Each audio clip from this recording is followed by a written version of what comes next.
Hello everyone, I hope you can hear me. Hello and welcome to the third episode of the X Space Opera. I am glad to see everyone in chat here. Hello. Hello Frankish Ulbert. Hello Radic G. Hello Sankili. Hello Kyoto. Hello Akana. Hello Amairot Akago. Hello Java Physician. Hello Kilgore Trout. Hello True Players. Who else did I miss here?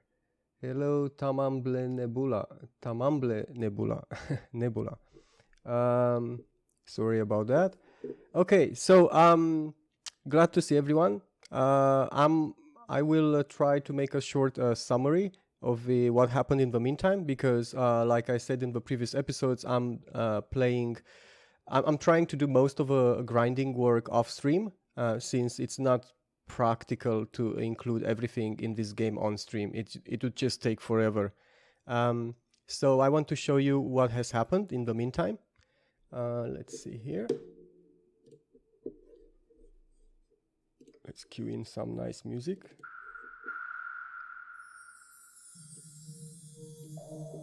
Please let me know how the sound levels are, if there's any problem with it. Hello Necro Horror. Hello Ann Christensen. Hello Didactic. Hello Matavor. Hello Aestir. Hello Ikag. Right, so okay, so first thing that happened after I stopped the stream last time was that I had enough credits to buy a TL.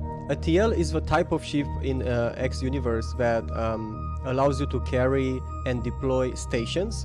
So as you can imagine, the TLs are rather expensive and large, very large. They're some of the largest ships in the universe. Here in this little clip, I'm buying the TL and equipping it, but let me skip a bit forward where I actually show how it looks. Alright, so that's where it is. It's docked at the shipyard there. I ordered it to fly away. So yeah, so this is the TL. It's just trying to get some distance from the shipyard. So it may look like it's part of a shipyard, but it's not. It's a separate ship there. It's huge, as you can tell. It's really large, and it looks awesome. Like the Terran ships again, looking awesome. What's wrong with the? Let me see. Okay, fix that. So yeah, I bought this, and I'm looking forward to do build station missions, and I actually did a lot of them, like in the next clip here. So you can get these stations, these build station missions from many stations that provide them randomly, like in this example here. They pay really well. Like these guys, for example, was paying 3.5 million credits to deploy a station that when you go and buy it costs maybe up to 1.5 million.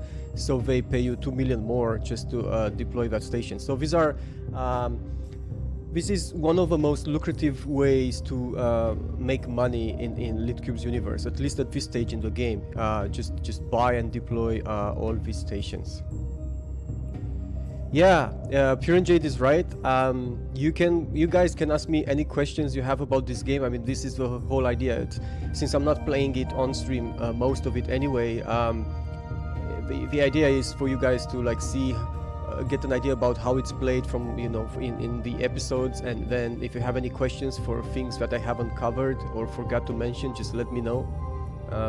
It's very easy to forget talking about everything necessary to explain how things work, because I'm used to them. I've been playing this game for such a long time.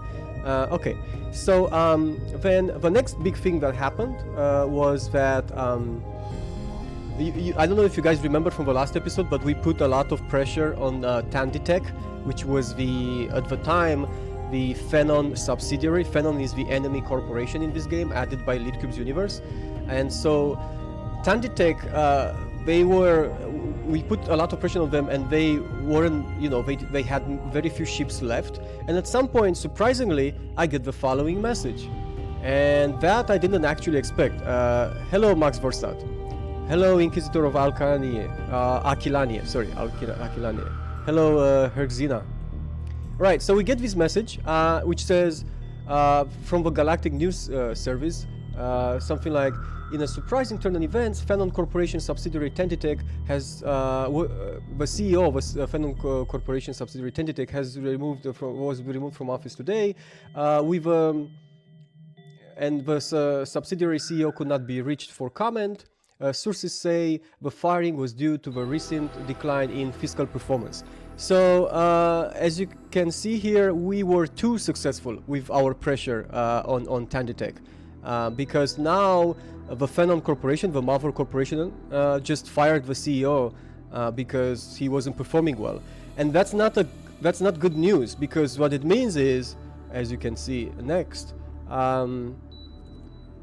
because the next message we got was from Marvel Corporation itself, from Phenon, and it said, "Dear Dizzy, on behalf of the Phenon Corporation, I, Zalex Yulan, would express our deepest regrets over your previous actions.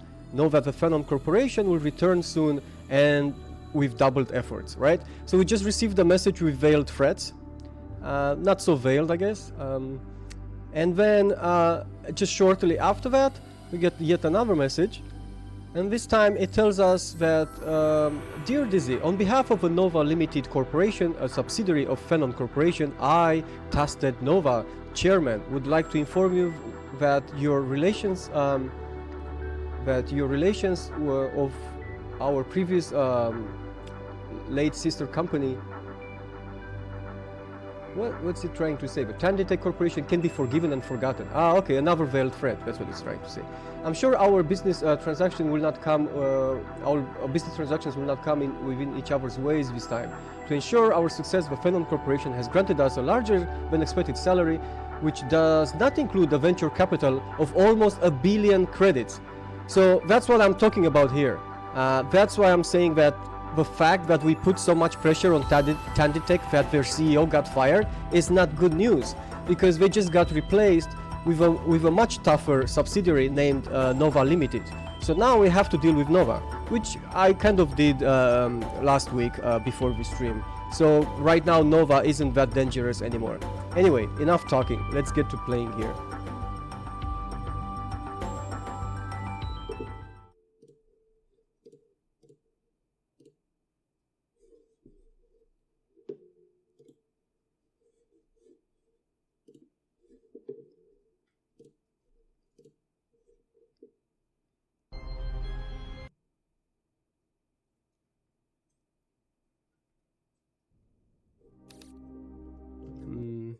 Wait a second.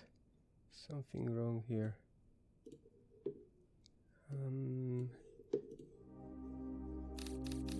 Wait, what's going on here? What's going on? I just tested this. This is GOG. There are always technical problems, right? Hey, what the? It's not showing here. It's not showing the game. Let me try again.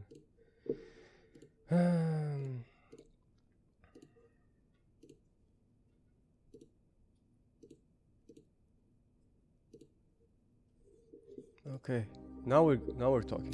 Okay, I guess the OBS wanted me to set the executable of the game for some reason. I don't understand why the old configuration didn't work.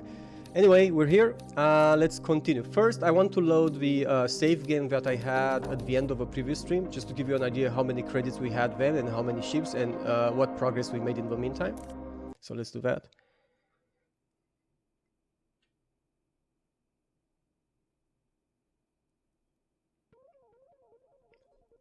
Okay, I think I missed some earlier messages in chat. If someone asked me something, please restate your question, and I'll be more careful this time. Oh, I see, the RPG fan. Even in Vanilla X, it's very lucrative to do build station missions. Glad to hear. In Litcube, for some reason, build station missions, they seem to be very common. Much more common than any other mission type. And I don't know how it is in Vanilla, but if it's the same, yeah, they're great. Let's see, what other messages? Which X game is this? So Max Vorstad, it's X3 Albion Prelude using the Litcube's universe mod. It's a total conversion mod. it adds two big enemies to the game. It essentially gives you a purpose to develop a huge fleet and trading empire, because technically the vanilla game allows you to do that, but there is no point to it. You can complete the plot with just 2 free ships, while the engine would support having hundreds of ships, right?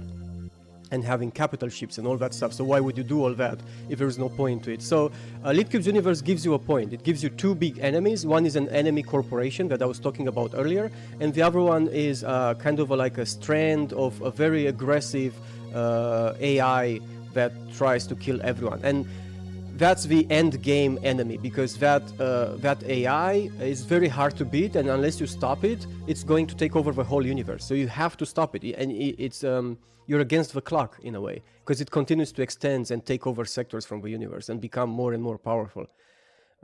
So that's what I'm playing right now. Capitalism. Oh. Oh yeah, it's pretty hard to make money, especially in the beginning. So yeah, it's pretty hard, but you have to stay with it. Anyway, so this is the save game that I had just before the end of the last stream, and the total asset value we had then was about, as you can see down here, 160 million credits. This includes, we had about 11 traders and a couple of other random ships and tons of satellites dropped in sectors.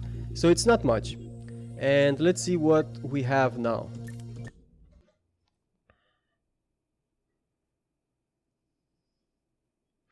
Frankish, that's interesting. I don't know if it's related, but when I was considering doing the release stream for X 3 weeks ago, I did try X3 Reunion, and it crashed on me after 5 minutes of playing. So I don't know what's up with that. I remember playing X3 Reunion. It was my first X game actually, many years ago. So it could be modern hardware drivers version or something. Okay, so this is where we are right now. Let's see, total asset value. And as you can see here, we're almost 10 times richer. So we have 1.3 billion credits total asset value. That's a pretty big increase. And a lot of this comes from the build station missions. If you can believe that, a lot of this is from the build station missions. And let me tell you that although it might seem like a lot, over 1 billion credits, it's nothing.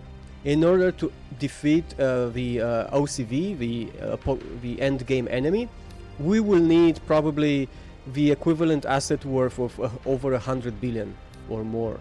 So yeah, you get some idea. Currently, as you can see here, we have 65 traders, we have a bunch of other random ships, and of course we have our TL ship, the ship I was showing at the beginning of the stream, which is the ship that can carry and deploy stations, and it's the ship that I use to make money with all these missions. One cool thing that Litcube has done is he added a new command to TL ship so that you can deploy stations remotely, because originally, in order to deploy a station, you have to be in the sector where you want to deploy the station in. And then you have to bring in your TL ship there and then order it to deploy the station and then select where to deploy it. With Litcube, he added this command where you can go to a TL, tell it to jump somewhere remotely. I mean, you don't even have to be there, and then tell it to drop the cargo there, to drop the station there, and that makes completing these missions a lot faster. Right now, currently, if I look at my mission log, I have 4 pending build station missions, and as you can see, the payouts are pretty big. This guy, for example, is paying 10.2 million credits if I were to buy and deploy a Terran Ghoul missile manufacturing plant. And if we look at how much money that costs for us to just buy it,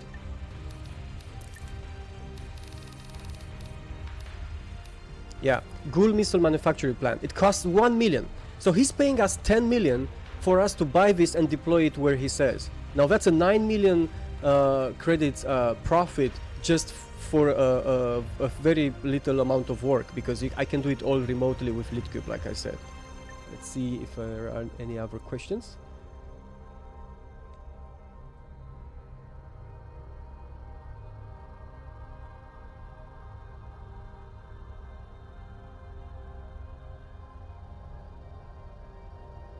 Ornovsky. It's very hard to compare this game to other games because it is a genre on its own, as far as I know. Now, if you have played many other space games, I could explain it by comparing parts of this game with other space games. So, for example, the part where you just roam the universe, take missions, do your thing, that I guess compares a bit to Freelancer, but it's not as story focused as Freelancer, and in general it's not like as fun as Freelancer in terms of, you know, following a story and pew pew type of combat. It's not like that.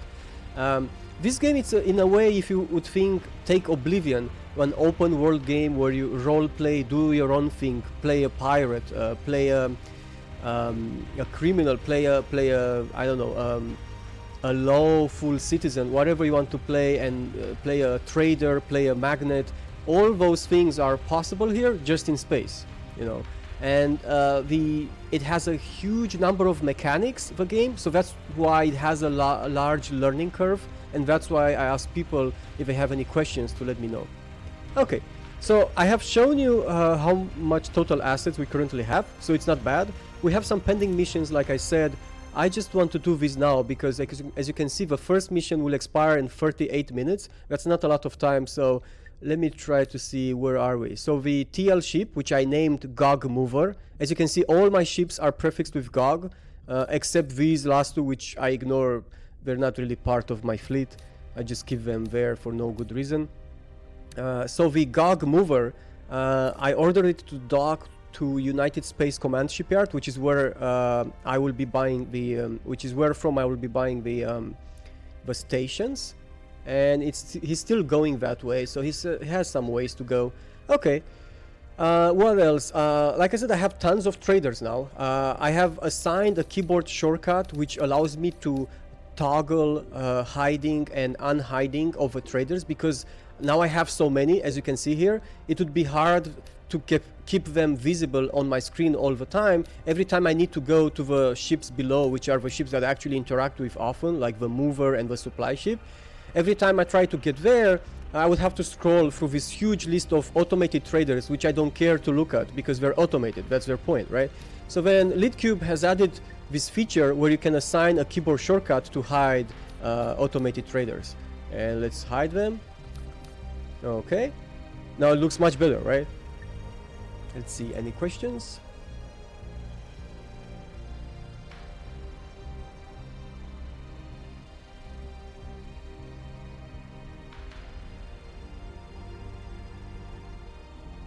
Yes, Mr. Primal, happy to see you here. Yes, I had to move my slot a bit because yesterday we had a very special stream, and I'm happy to be online earlier then. I'm happy to see you here. Yeah, the X games are the result when Oblivion and Elite have a baby together.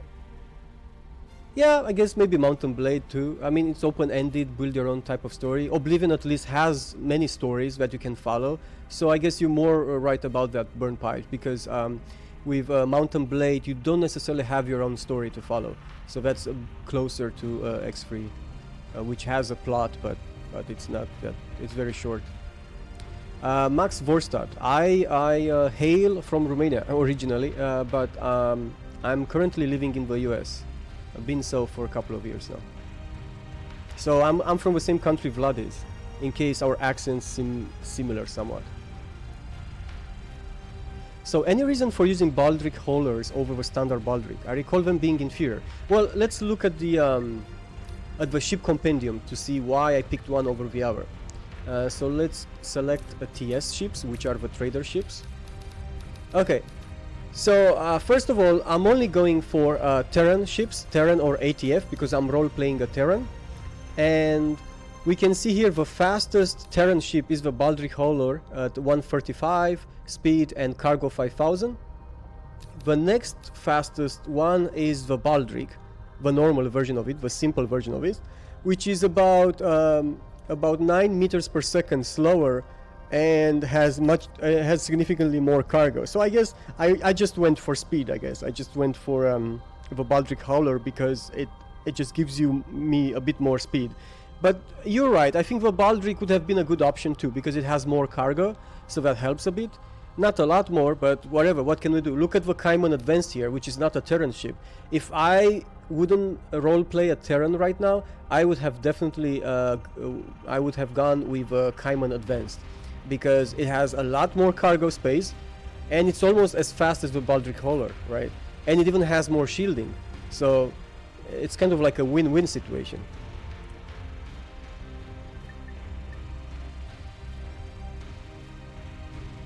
Mistrals or bust. Yes, Mistrals are good, but like I said, I'm role-playing a Terran, so I can't use OTAS ships.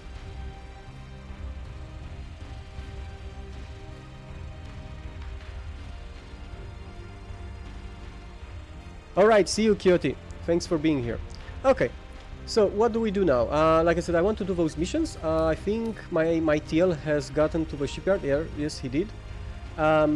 So what do I need? I need the first I need the plasma gun forge, then I need the chaff factory, then the ghoul missile, then the sting missile. Well, I hope I remember all that. If not, we'll have to look it up again. Chaff factory. Chaff factory bought. Plasma, I think there was. Plasma gun. The ghoul. Forge. Ghoul missile manufacturing And the plant sting bought. missile. Sting missile factory bought. Okay, so we bought all those things. They are now in its cargo bay.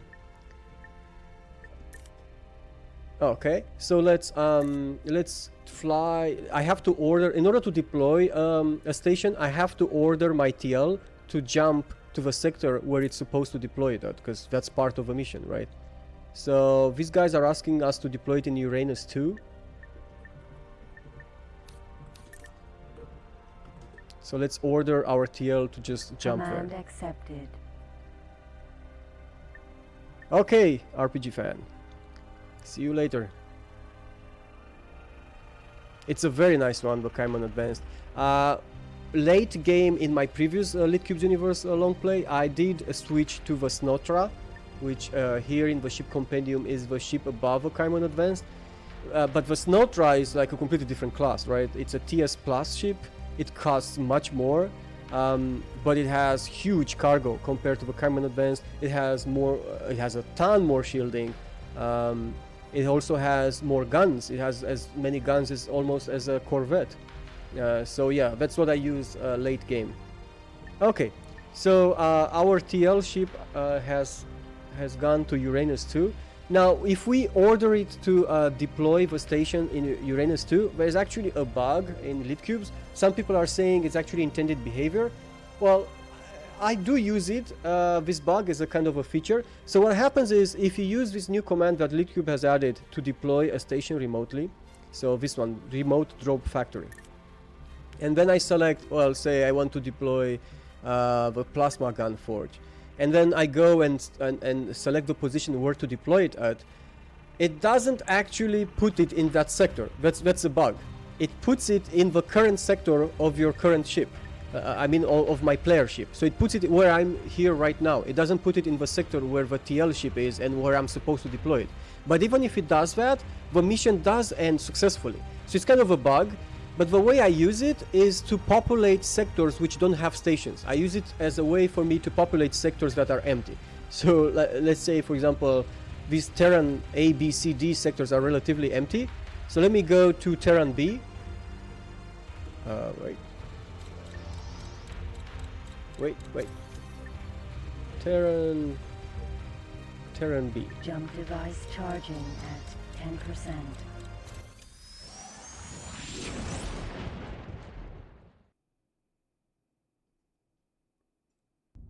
Entering system Terran B.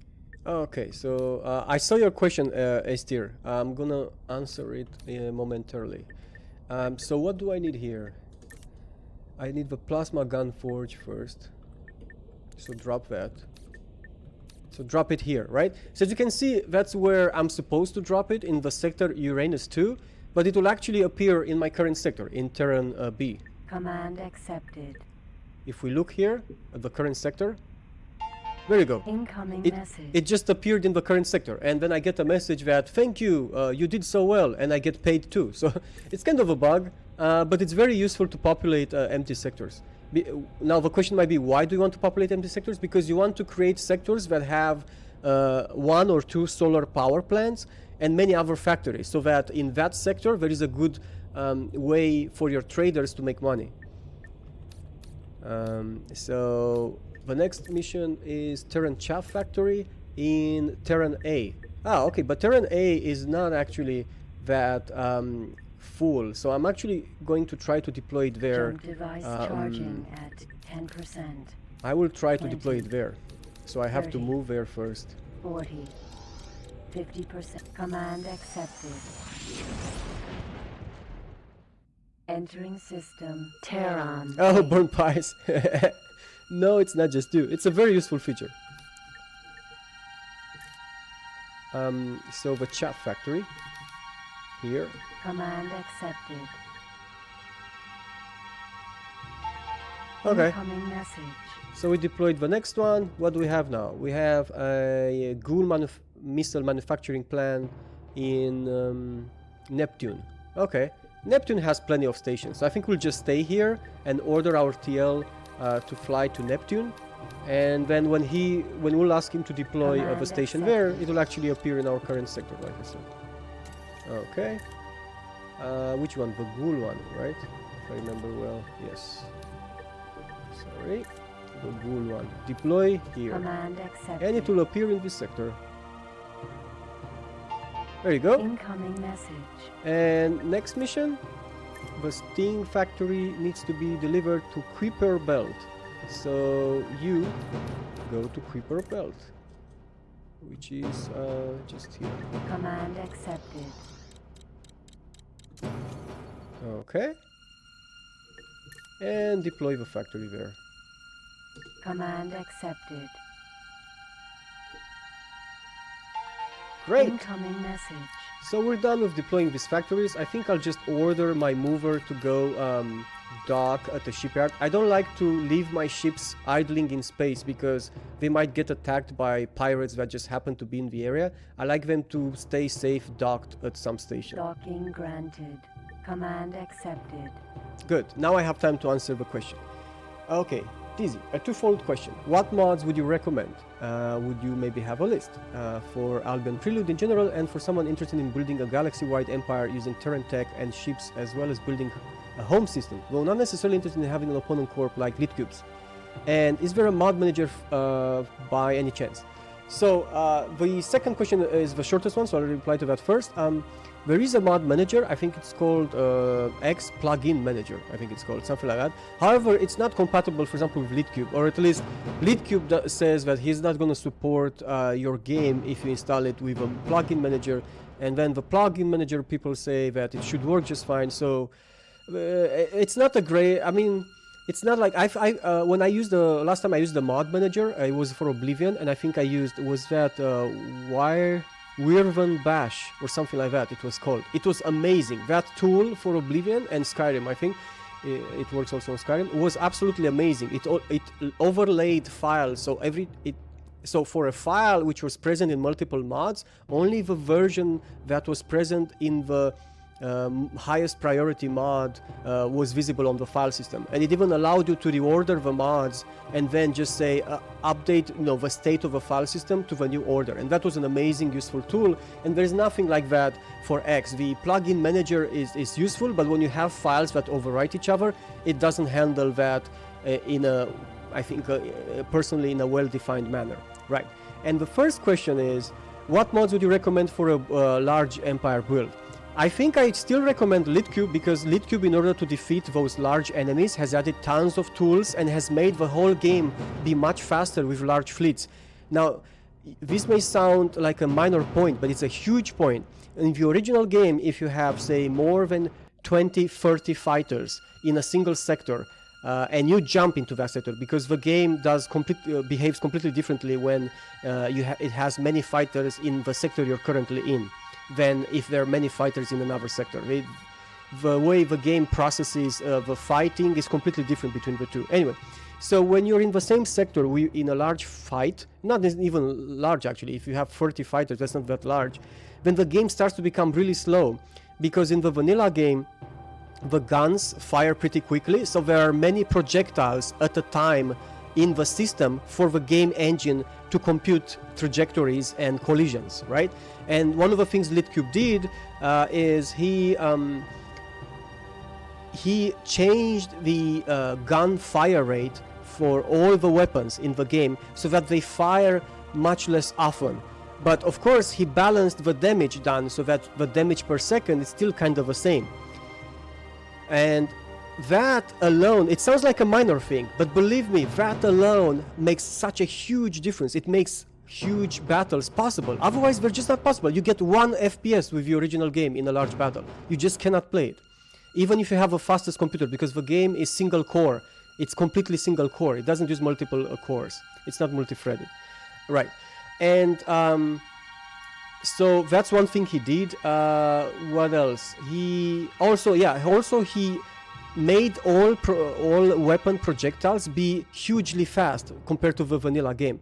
That means two things. You cannot avoid them unless they're like the slower type guns that are used by capital ships. But in the original game, you could even strafe around projectiles fired by fighters, not just capital ships. And you cannot do that anymore in Litcube because they're instant. Look at this, right? See how fast it is?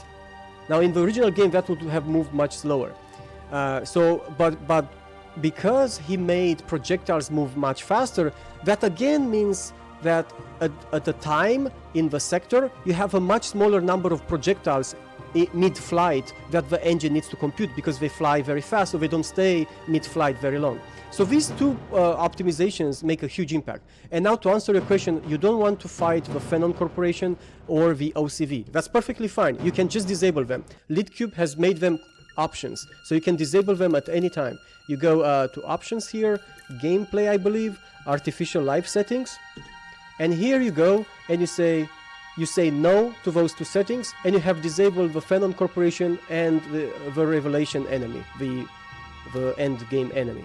And then you won't have those enemies in the game anymore, and everything will just be Litcube with all the mechanics and the advantages of building a large empire and fleet fights and everything, but without the two enemies of Litcube. So you can do that, and I recommend you do that.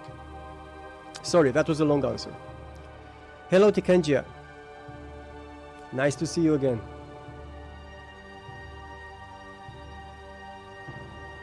Oh, I see Burn Pies. Okay, so it works. Good to know. So Burn Pies says that the plugin manager works with Litcube's universe. I know that Litcube himself recommends against it.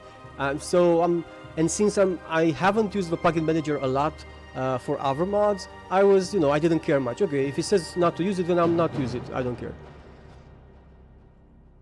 Oh yeah, the old turn.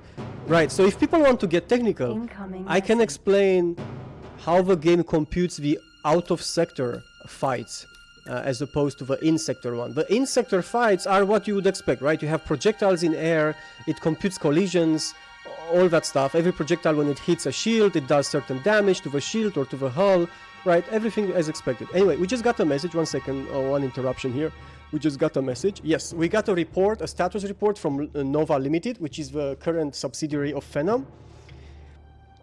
And they're saying that they have just 5 traders plus 2 sales representatives, so that's 7 traders total. And they have just 32 military assets.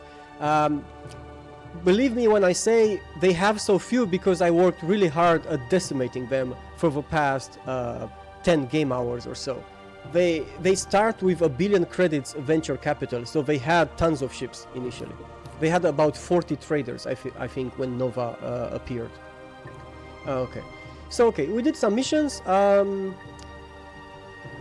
you may be asking, so what's the next objective here? Because I'm making money, obviously, I'm making a lot of money. I have 580 million credits. And that's just cash. I also have invested in the stock market. By the way, let's talk about the stock market. There you go. So this is the Litcube stock market. Litcube has completely rewritten the stock market. He doesn't use at all the feature available from the vanilla game.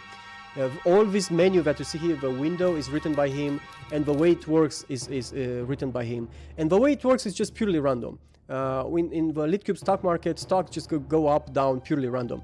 And then you might ask, well, why use it? I use it as a way for me to make my money not sit idle for no good reason, right? If for example, I have, I'm planning to save 600 million credits for some reason, because I want to create a new huge complex and I need that amount of money to make it, then obviously until you get to having 600 million credits, on average you'll have about 300 million credits, right? And it will take, I don't know, hours or many hours to get there to the 600 million credits. So then the question is, what do you do with all those other all those credits that you have until you get to your target? Well, you could make it not sit idle by investing it in the stock market. And the way this works, since they're random, you just basically have to find a stock that trades at a very low price. Just buy that and wait until the price goes higher to make a good enough profit, then sell it, then repeat. You know, it's just that. So let's see. Here I'm already invested in this stock, which is at a very low price. I bought it when it was at a minimal price, so it's already 4 credits over the price I bought it at, and now it went to minimal price, so it just went back to the price where I bought it at. So I don't care, I just wait here a bit more time. It'll go up at some point, it has to, since it's random. And I'm looking to see if there are any other stocks that are very low which I could buy. This one is pretty low at 96% index, but I want to be 100% before buying. This one is 99%, so the minimum price of a share is 205 and the current trading price is 215. When it gets to 205, I'll buy it. That's basically how this works, how the stock market works. Alright, great, Esther. If you have any other questions, let me know. Let's see, burn pies. We could one shot 90% of M1 and 2. Oh, I see. That's crazy. To a single key. Pretty much you're getting an apology for so much information. You had to have an Osaka or whatever the ATF-M2 was if you wanted to tangle with Qs. They were the only ships capable of tanking the first shot 100%. Exactly. It's exactly like the real stock market. Well, there is a point to the game stock market which is not in real life, and that's why in real life it's risky to invest in stocks, and in the game it's not that risky. And mainly the fact that in the game no share can go bankrupt, right? In the real stock market you can buy some shares, but there is no minimum price. I mean, the minimum price can go to $1 or something like that. While in the game here, as you can see, every share has a minimum price and it never goes below that. Which means if you buy your shares at the minimum price, it's always going to be a win. It's just a question of time until it goes to higher value and then you can sell it. So unfortunately, we can't do that in real life.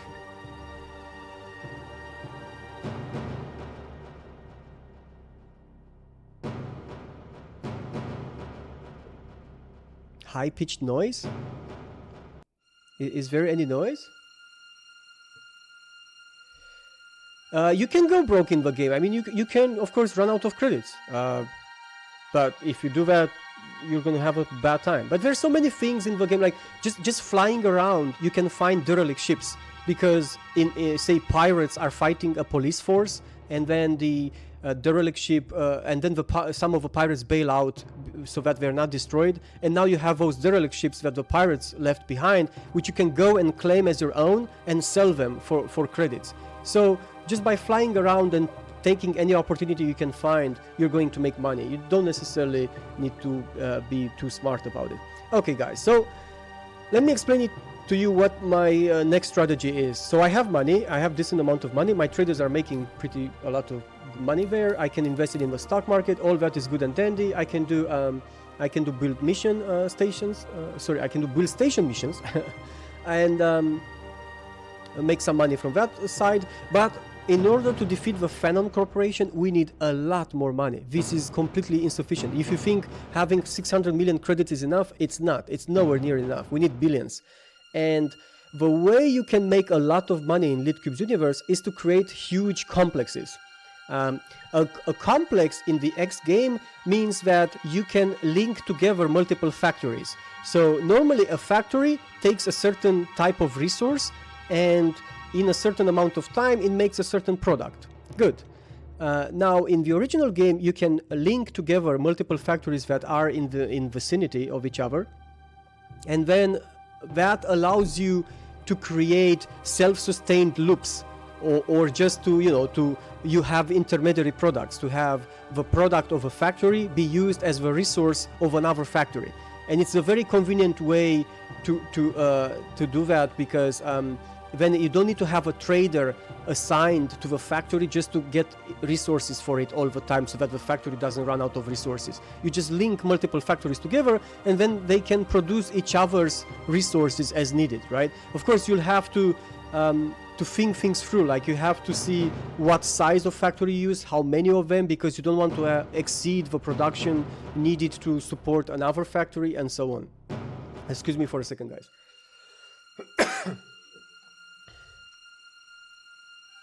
There are these short, loud noises. Can anybody hear those noises? Can anyone else hear those noises? I'm sorry, I can't. I can try various things, but I would like to have someone confirm that there are these short, loud noises. Oh, you mean like in this sector? Just the music in the sector? Let's get some nice music then. Let's go to Mars. I think I like the music in Mars. Jump device charging at 10%. Okay, so like I said, in the original game, you can build complexes by linking together factories that are in vicinity of each other. System, Mars. The problem with that is it doesn't scale well. Just, like many other problems with the original game. Things weren't made to scale. Now, you can put together maybe 10, 20 factories linked in the same complex, but 20 factories is nothing for Litcube. In Litcube, the scale of things is so much higher. We need to be able, for example, to link together hundreds of factories in order to produce the amount of products that we will need in this game. And so Litcube has solved that by creating a new type of complex. He called them Saturn complex hubs. The original problem with the complexes in the original game was that when you put many factories together, the game will show them in the sector. Like if you fly to the sector where you have these like 100 factories, they will be shown by the game. But rendering 100 factories in a sector is a really slow process for this game. So what happens is you go into that sector and you suddenly have 5 FPS, and there's nothing you can do about it, right? So it doesn't scale to hundreds of factories. So what Litcube did, he created this thing called Saturn Complex Hub, and the Saturn Complex Hub hides all the factories within a single building. So it's like magic. You deploy a single building, but inside that building you can have up to 400 factories that will be producing something, plus tons of other factories that are supporting the factories that are producing, because Saturn Complex Hubs are completely self-sufficient. So all they need is produced from the complex itself. So for example, they will have energy cells, they will have solar power plants to produce energy cells, which is the basic resource needed by all our factories. Then they will have silicon mines to produce silicon wafers. Then they will have crystal labs to produce crystals from silicon wafers. And then the crystals are used by the solar power plants, because the solar power plants need them. And so now you've created a loop. Now on top of this loop, you can add other factories that will produce various other products. And in order to make a lot of money in Litcube's universe, we need to make complexes. We need to make many large complexes. The ideal way, the next question I guess would be, okay, so let's make a large complex in Litcube's universe. But what should the complex produce? What type of ware should we make with that complex? What is the type of ware that makes sense to produce in large quantities and sell it for money? And some people have done their research on this, and the conclusion is ideally you want to make the type of factories that make weapons, but small weapons, cheap weapons, the cheapest type of weapons. That's what you want to make. And since I'm role-playing a Terran, if I go and look at the here in the orbital defense station, which has lasers and weapons and all sorts of things, and if I look at the orbital defense station of a Terran, I see that the cheapest weapon here, so let's see, we have missiles that are pretty cheap. So we see Alpha Particle Cannon, it's 81k. The Chaff is a missile, so it's not a weapon. And then when everything else seems to be more expensive. Yes, everything else is more expensive. So the alpha particle cannon is the lightest weapon in the Terran arsenal, and it's also the cheapest one. And like I said, the way it makes sense, the way you would be making a lot of money in Litcube is to create complexes that produce the cheapest weapons. In this case, I want to create a complex that produces the alpha particle cannon. Okay. Next. The next question is how... okay, so we want to make a complex that produces the alpha particle cannon, but how large should the complex be? Obviously, we will be limited by the money we have, so we won't be able, for example, to build an absolutely huge complex which costs over 2 billion credits to just build that. We cannot do that right now, we will do that later. So let's bring in the Saturn complex hub calculator. That calculator allows us to see what size can we build, how much it would cost, how much it would produce. And you can assign a shortcut for this thing, which I just used right now. And you can go and select what type of factory do you want to build in a Saturn complex hub. So I want a Terran factory, so I select Terran there. Then you can go directly to a certain size of the complex hub.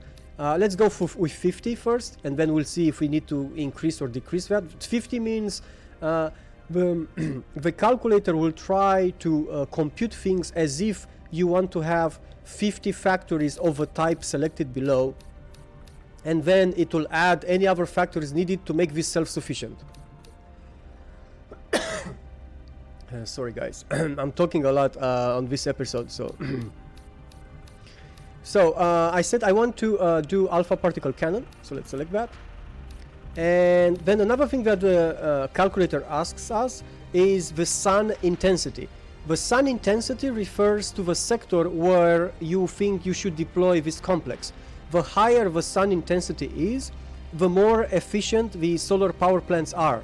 A single solar power plant with a low sun intensity will produce much less in the unit of time than the same solar power plant with a much higher sun intensity. So in general, you do want to place your factories in sectors with high sun intensity. But in order for us to answer this question to the calculator here, we need to see where we can deploy it and what the sun intensity would be there.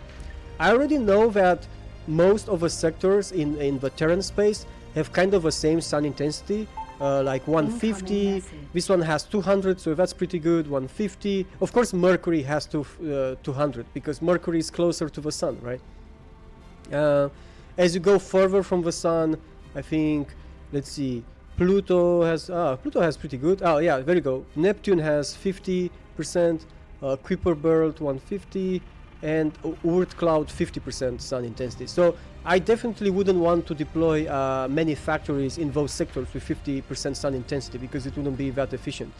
But if I look at these other sectors, the ones that I said they are relatively empty, we have Terran A 150, we have Terran B with 450 sun intensity. That's amazing. We have Terran C with 50 and we have Terran D with 100. Okay, so let's try to put our sector in Terran B because it has huge sun intensity. So go back to the calculator and select 450. Oh, sorry, select 450 here, sun intensity. Great. And now again say that I want to do alpha particle cannon forge complex, and let's calculate with that. Okay, so this is the result that was calculated by the Saturn complex hub calculator. It shows us that we will have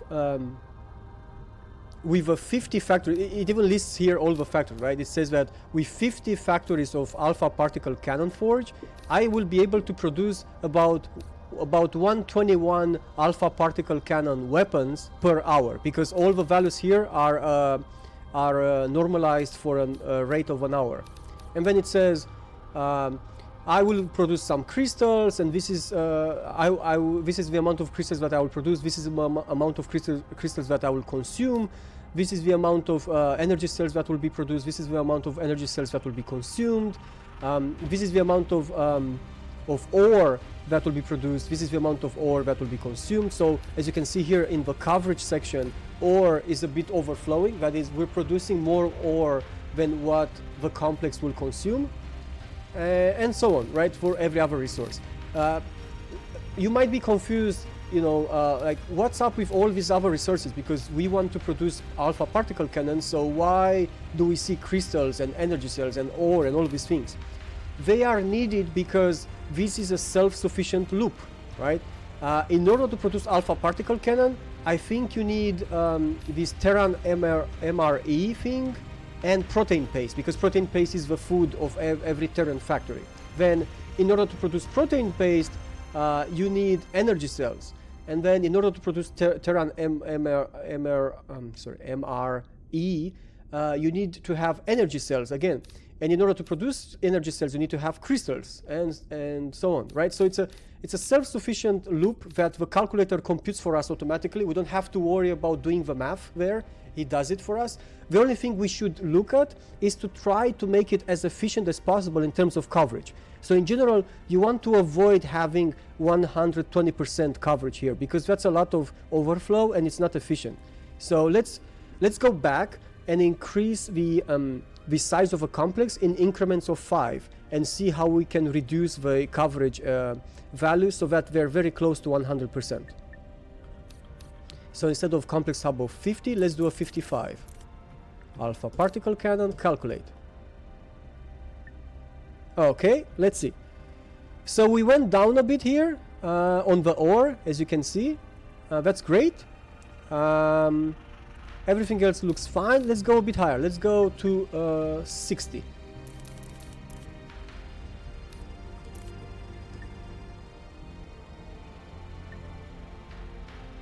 Okay, now we're talking.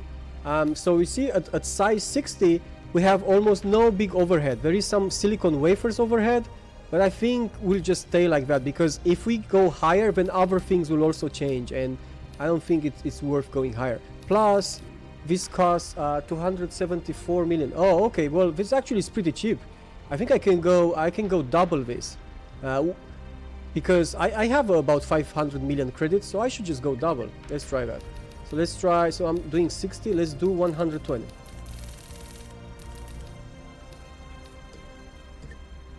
So let's try a complex of 120. Okay. So complex of 120 will be about 500 million credits, which we have.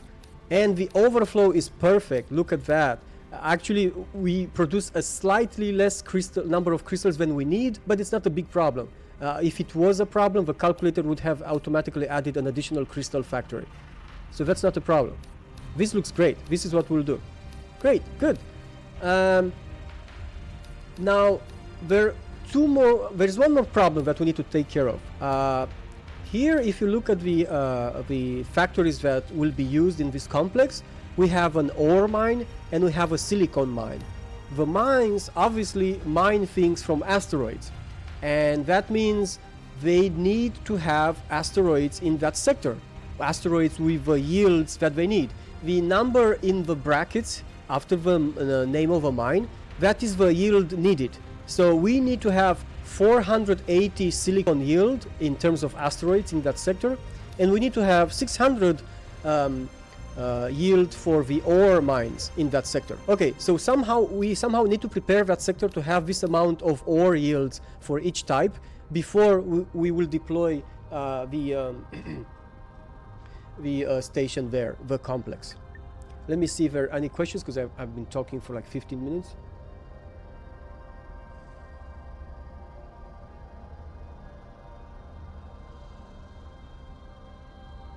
Yes, this is a staggeringly deep game.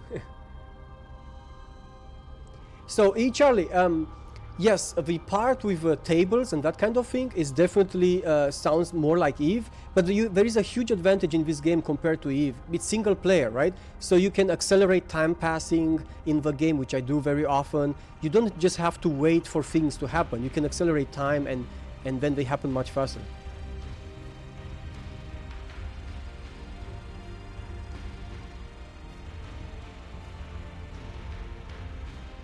Yes, that's correct, Burn Pies.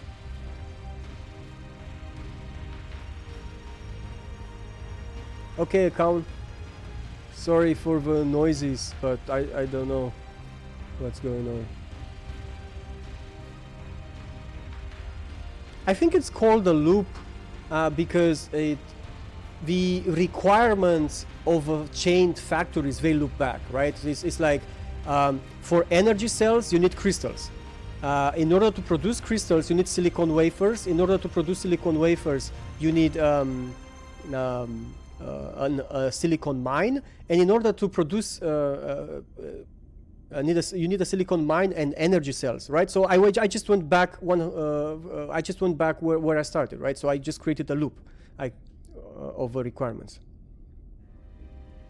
Okay. So I said that the next thing we need to do is to make sure we have enough silicon and ore yield in that sector. So I want to put my stuff in Terran B. There are some asteroids here in this sector, as you can see. Litcube has added a thing that allows us to display the statistics of asteroid yields per sector. I extended that to make it possible to order it by the yield, because it wasn't ordered before. So we go here to asteroids. So this thing was added by Litcube, and I extended it a bit so that we can, it's ordered automatically by the total yield per sector and things like that. So it makes it easy to use. And I want to see Terran B. Okay. And in terms of distance from Terran B, what? Okay, this is so weird. It changed. Okay. And I select, because I don't want to go too far from that. Okay, good. So I selected Terran B as the sector where I'm interested in finding out what the yields are. But I said, show me all the yields in range of 5 sectors from that. And what I'm seeing here, let's see. So Terran C has a ton of war. Also Terran A. There is, of course, perpetual V, blah, blah. And Terran B has only 700. But I think that's enough, actually, for how much we need in terms of ore. Let's go to the calculator again. So we need 600 ore and 480. Oh, okay. So then, so for ore, yes, we have enough ore. We have 700, so that's enough. And we need 480 silicon wafers. So let's see silicon wafers. In Terran B, there's just 2 asteroids with silicon wafers, and it's way below 480. So we will need to bring in some asteroids in Terran B. And this is yet another Litcube's universe feature. In order to do that, we have to use our TL ship. The TL ships are the only ones that can move asteroids. And they do so using a new equipment that Litcube added to the game, which I don't think I have bought with my TL ship. So first I'll need to buy that equipment. It's pretty expensive. So let me search for it. I need equipment, right? I need this one, Plutarch tractor system. PTNI headquarters. Okay, so go there so that I can buy it. Command accepted. It costs 37 million credits to buy this equipment. And you only need it once for your TL ship because you won't have many of them. So it's fine. The price is well worth it. Let me read a bit on that new equipment, see what it does. So the Plutarch tractor system. But Teladi, well known for manipulating trade sector station and gate arrangements to increase trade profits, have recently assisted in the development of a highly capable device to further the trend. The development was a joint contract with research assistance from the Plutarch Mining Corporation's research division and NMMC's capable funding capital. Due to maintaining most of the logistic control throughout the duration of a project, Plutarch was able to win the brand name on the technology with a surprisingly little negotiation. Okay. The Plutarch tractor system is a technology that allows the ship to instantly jump an entire asteroid to known coordinates.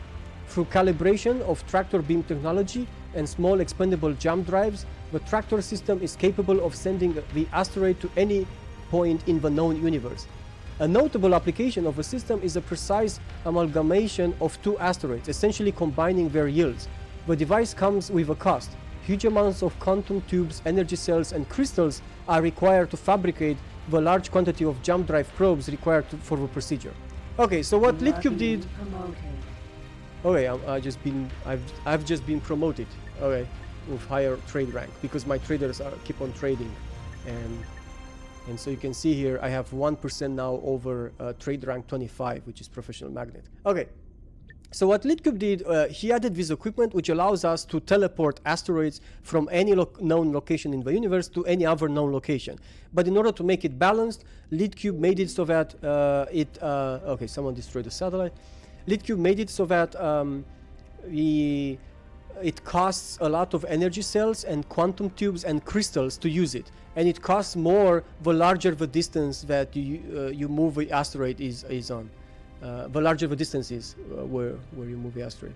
So because we will be moving asteroids close by, I think we should have everything required to move a few silicon wafer asteroids, because that's what we need. We need to get to 480 silicon wafer yield total in Terran B.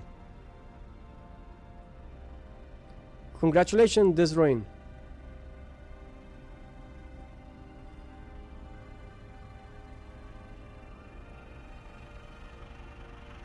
No. So Dizzy Doggy, no. The one limitation of the Saturn complex hub is that they are entirely self-sufficient. You cannot provide for them.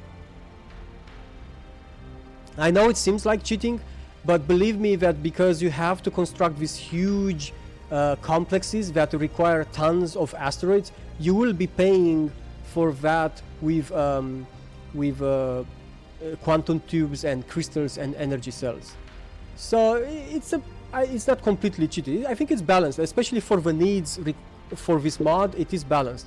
If it was maybe for other mod, maybe then it would be an OP feature. Okay, so so our ship is trying to go there and buy the Plutarch system. We got a message here. Oh, okay.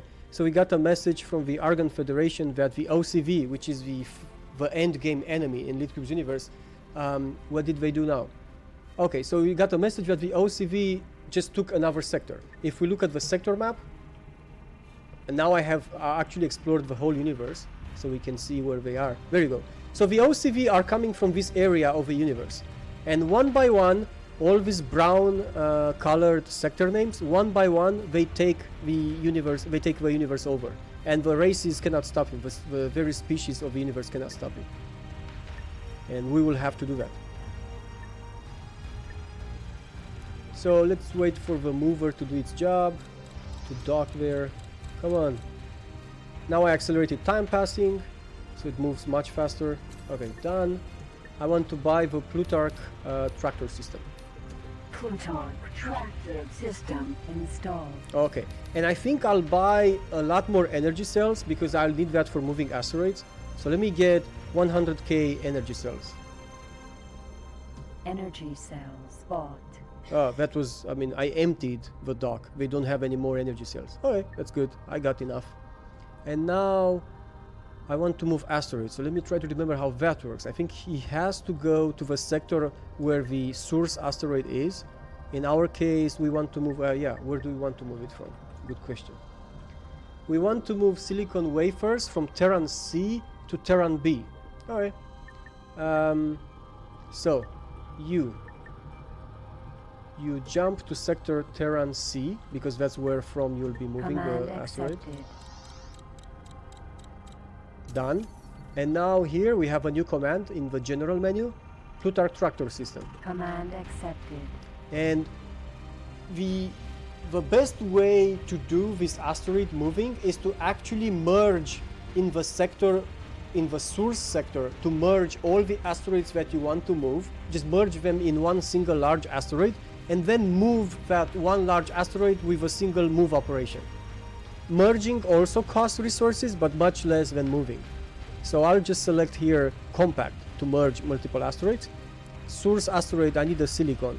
I'll just go for the largest silicon I can see here. This is 79. Oh, there's a 100. That's good. That's good. And merge it with another large sector from here, the 81. Engage. So now it displays the cost.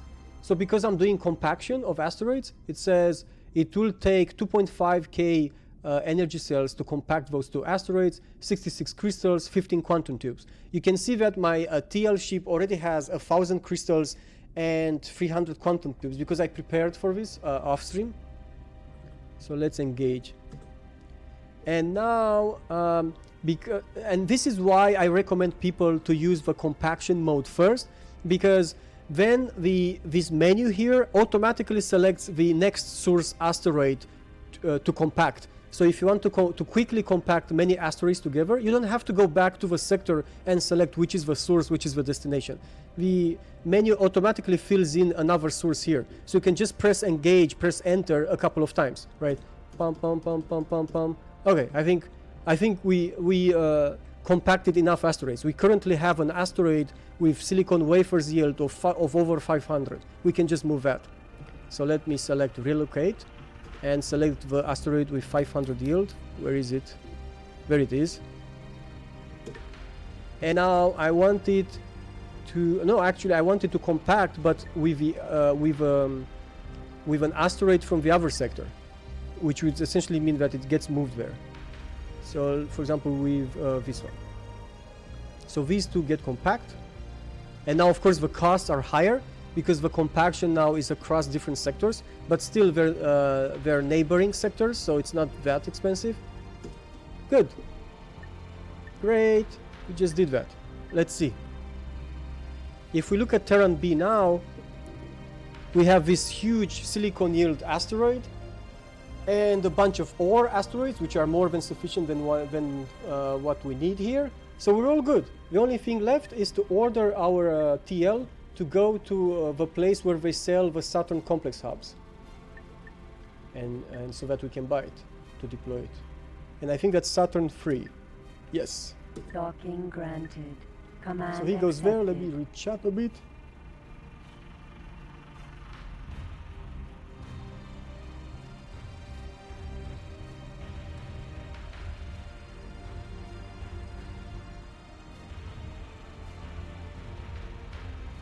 Someone could make this. Okay, you guys are talking about another there, no pixel graphics.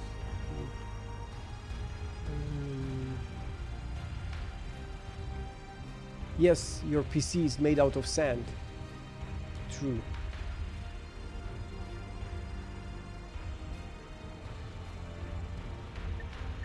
Okay. So what's the TL doing? It's going to dock. Oh, that's a long trip he has to go.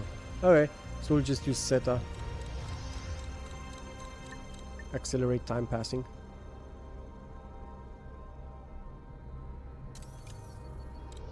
And in the meantime, check on our traders, see how they're doing. Just before the stream, I made some changes to the trader script, trying to fix some bugs I noticed, which are annoying when the traders just go and fly into pirate sectors for no good reason. I hope I didn't make it worse. So far it seems fine. I haven't had any issues after I made those changes.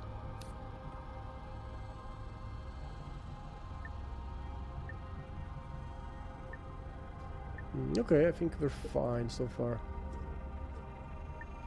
Okay, so what is the mover doing? Ah, almost got there. And let's see. I think Litcube should have placed that sector closer. It should have placed the shipyard closer to the center of the sector so that it doesn't take that long to fly there. And let's bring in the calculator. Right, so we calculated at 120. That means we need to buy a Saturn complex hub of size 120. So the mover, go there and buy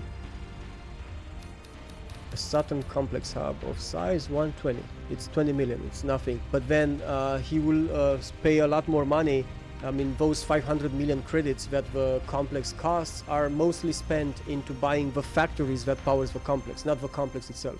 The complex itself is very cheap, as you can see here, 20 million credits. Okay.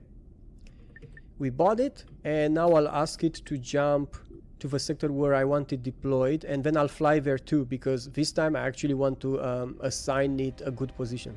Command accepted. So let me go to Terran B. Jump device charging at 10%.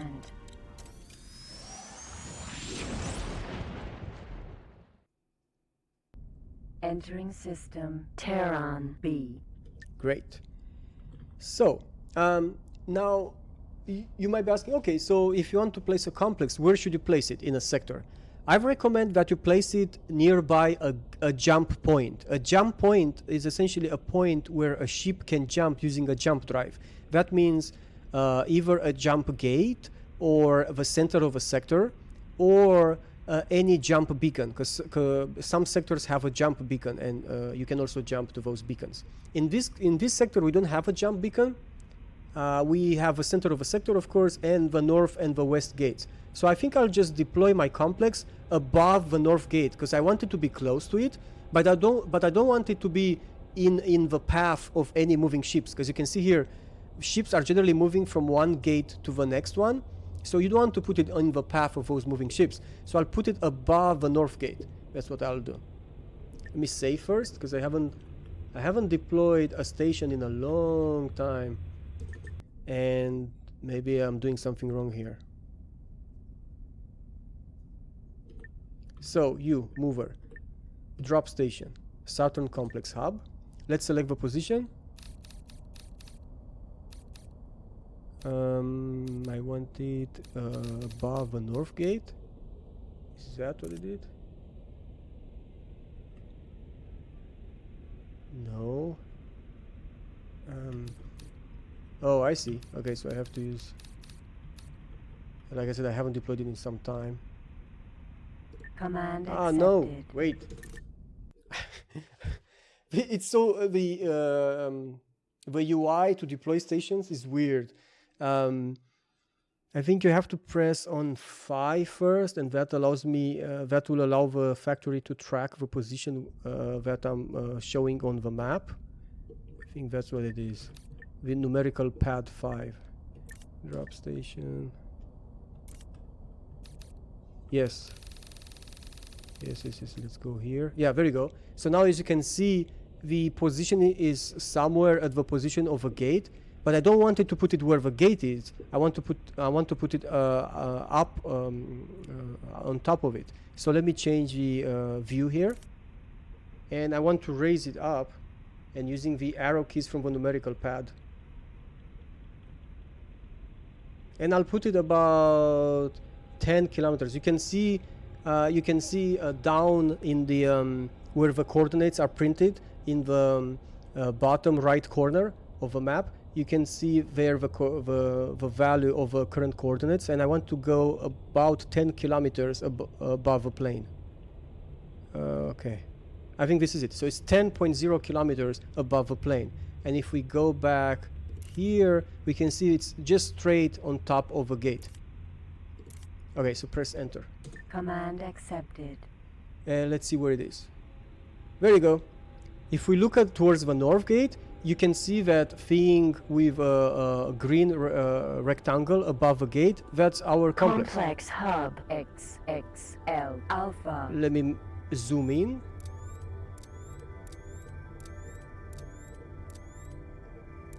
Yeah, not a big deal. It's just a simple factory-looking building there. But inside it, we'll be able to put hundreds of factories. That's where the magic is. So you, mover.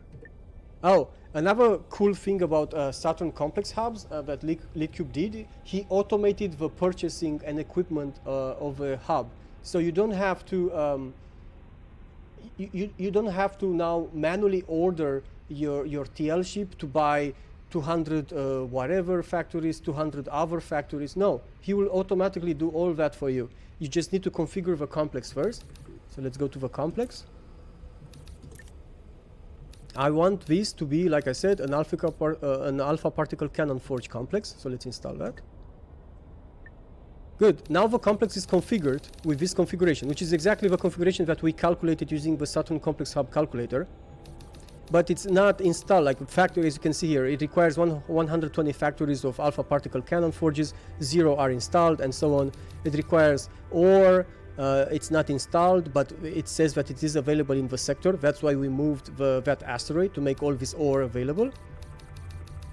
But now, because it's configured, I can actually tell my TL to go and automatically shop for all the stations that the complex needs. So you trade Saturn Complex Hub, shop Saturn Complex Hub. And then it asks you to select for which complex hub should I shop. And you select, of course, the only one we have. Command accepted. And now it just goes along its merry ways. It will automatically find which shipyards sell the stations that it needs. It will automatically go back and forth, making multiple trips as needed. And when it's done, it will just tell you, okay, I'm done with equipping this Saturn Complex Hub. So that's really awesome because, again, it's a question of scale. When you end up having hundreds of factories in a complex hub, you certainly don't want to do all of this manually. You'll just be losing time, wasting time. So let me rename the complex hub here. Since I want it to be an alpha particle cannon forge thing, let's call it GOG APC SCH, which stands for Saturn Complex Hub, and put the size. APC would stand for Alpha Particle Cannon, and ACS would be Saturn Complex Hub 120, because we will have probably complexes that make different things and they will be of different sizes, so I like to encode the size into the name. Right, now of course we don't have much to do while the TL is just going to shop around for stations, so let's find something fun to do. Let's bring in the menu for security complaints. But security complaints is a thing where your traders report enemies. So every time one of the automated traders is thinking, hey, I could make some profit by going into that sector, but there are enemies in that sector, so I won't go there because it's too risky. Every time he does that, he files a complaint. So you can check this list for any complaints that have been issued so far since the last time you cleared this list, and it's a good way for me to see where there are enemies in the universe right now. See, for example, here there is this pirate Bayamon, which is an M2. It's a destroyer owned by the pirates. There's nothing more here. Some pirates here. There's a Xenon destroyer here, super destroyer, the Z. Yeah, I guess I could show you the Xenon destroyer because they have an interesting ship design. There is a Nova limited trader here, but I'm trying to let the Nova get back on its feet a bit because I'm afraid if I further punish the Nova and destroy their traders, they will just go bankrupt like Tanditech did, and then I'll have on my hands an even worse enemy. So rather than having that, I'll just let Nova get back on their feet. I'll try to keep them barely living, but make sure they don't die, because then it's not good. They get replaced with a tougher subsidiary. Another Nova ship, some Xenon.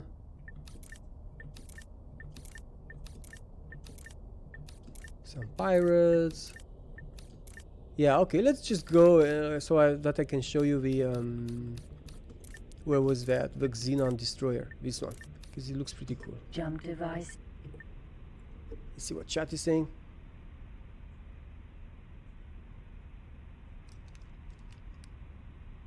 Yes, that's true, Burn Pies. You don't have much control over or making them an open loop or what factories they select. Company strength.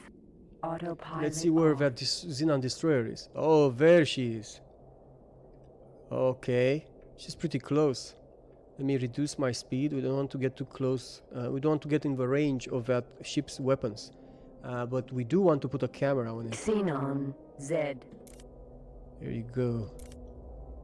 So this is why I'm saying I like the design of Xenon capital ships. They have this design where the ship is mostly flat, but to me that looks very dangerous. It looks like something that I wouldn't want to get close to. This kind of intimidating black-colored, flat, huge ship. It has some kind of engine here in front, some kind of power reactor of some sort. Yeah, you can see it there. Yeah, pretty cool. Not too bad. Lots of sharp edges, yeah.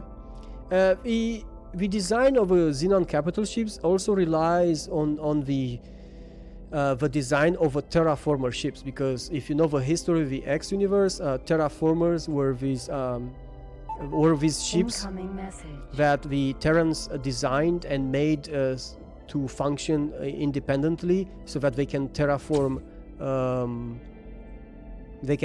planets at great distances and don't require maintenance or intervention.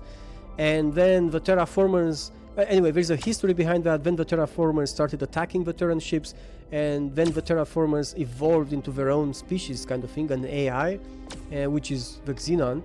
And the current design of the Xenon ships still resemble the original terraformer ship design that the Terrans made. It actually looks a bit like the Terrans, except the Terrans ships are white and maybe have less sharp edges. But otherwise it does look a bit like the Terrans. So maybe that's why I like it. Okay, so we got a message. It seems that the destroyer is preoccupied with destroying something. Oh yeah, we got a message from one of our ships that I repaired before the stream, and I sent it to a shipyard so that I can sell it. So let's sell it now. Baldric sold. Alright, good. We just made 4 more million credits. Not much else going on, right? Because the mover, the TL is still going to the shipyard. And let's see the stock market. Anything changed?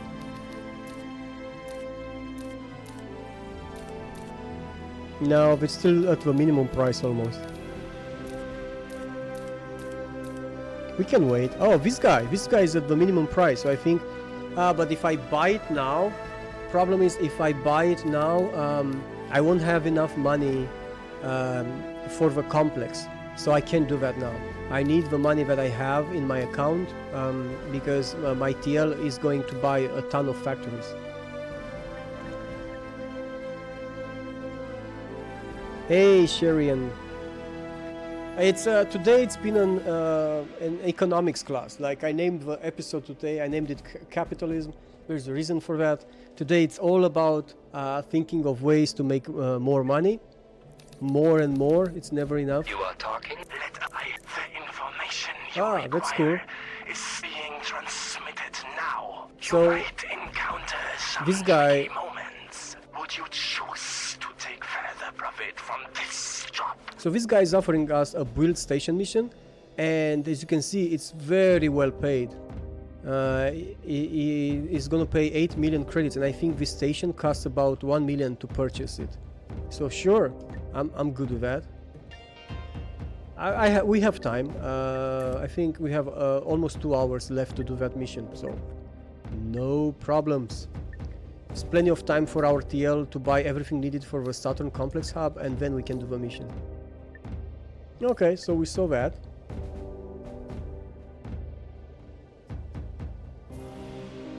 Space World, more money. We always need more money, always. But since we have gotten much else to do around here, let me show you the OCV. That is the end game enemy. Let me save first because this is a risky maneuver. I will now jump to the last sector that the OCV has conquered. I want to give you an idea of how tough those guys are. Sorry, there. Here, I think. Yeah, let's go to the south gate. Jump device charging at 10%. The OCV are an offspring of the Xenon. They're evolved from the Xenon. They're much stronger. Zeta.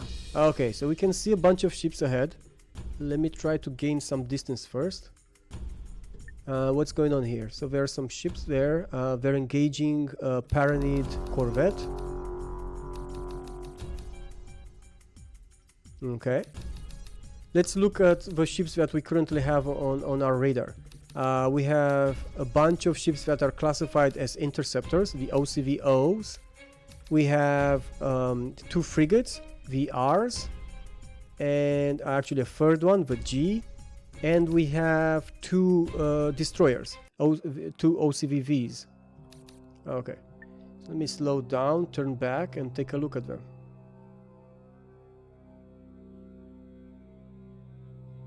Max force that. Let's take a look at these guys. Okay, so this is the enemy that will take over the whole universe if we don't do anything about it. That is, if we don't become much richer than we are now. Their ships are much faster for their class than any other ship available from the species, from the biological species. For example, take this one, for example. OCVR. So this is a frigate, right? Let's look at the ship compendium for frigates. The frigates are the M7 class of ships. And you can see here, if we order the frigates by speed, the fastest speed is of course that of the OCV ship, the R, and it has so it's much faster than my current ship, right? My current ship is a corvette, which is a class below the frigate. So they have a frigate that is much faster than my corvette. Has, let's see, 6 or multiplied by 2, so it has 12 gigajoule shields, and I have, I think, 1 gigajoule shield in total. I think I have, and this one has 12, so it has 12 more times more shielding than I have, and it is much faster than my ship. My ship goes with 155 meters per second. This is 188. It has a ton more laser energy, it has a ton more guns, and we're getting close, I think. Yes, the fighters are getting close. So these are fighters. OCVO. They're classified as interceptors, but they're actually stronger than the heavy fighters of the other species. See, I'm currently firing at them anti-matter guns, which normally rip through anything that's a fighter. OCVO.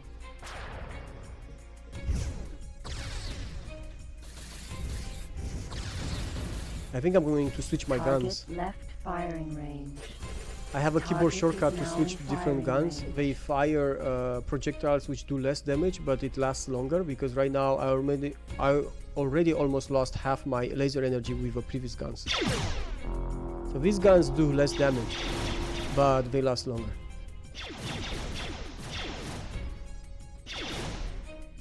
These fighters, they are 400, oh no, up to 300, okay, up to 300 meters per second fast. So double my current speed.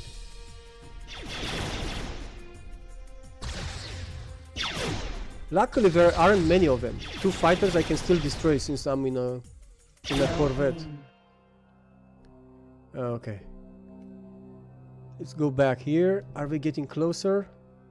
If they're getting closer, we have to run away. No, they're doing their thing. Just, I guess, flying around.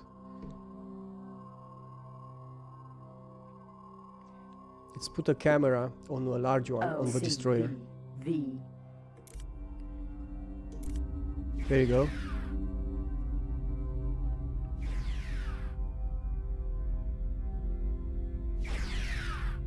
Yeah, exactly, burn pies.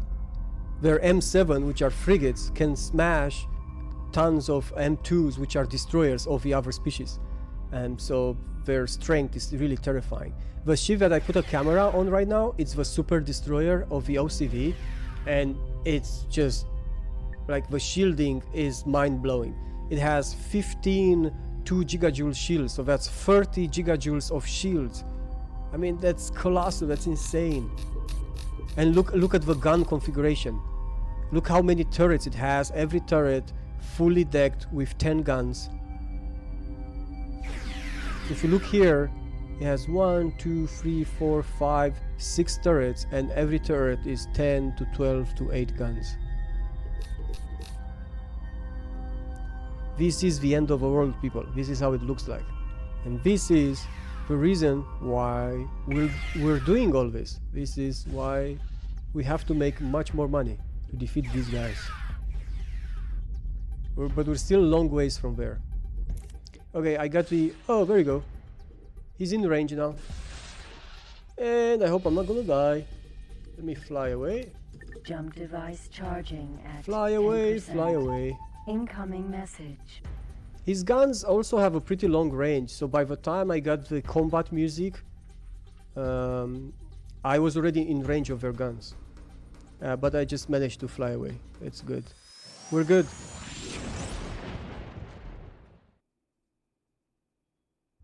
Entering system. Kia Epsilon.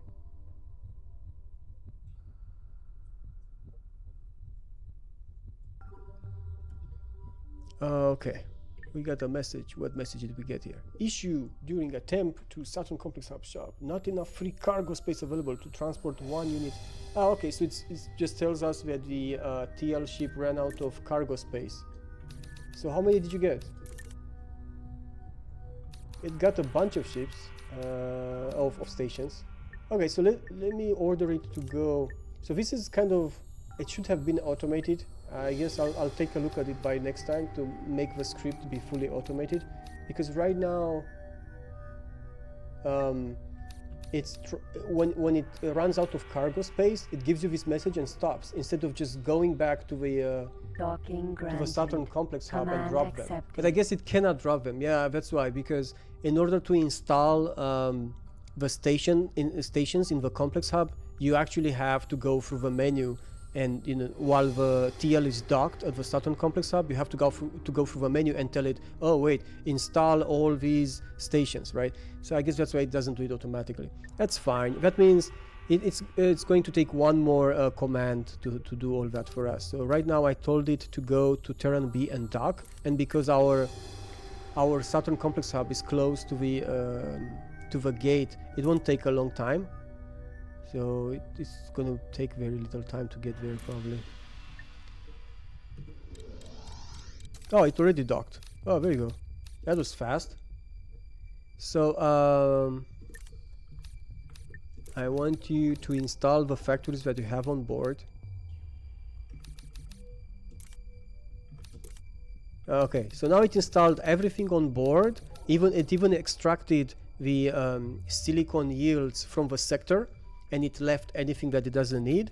It left it in the sector, but as you can see here, it's still missing about 120. No, actually no. It's missing 22. Yeah, it's missing 22 factories, alpha particle cannon forges. So I'll just order the trader to shop for the Complex Hub again. Command accepted.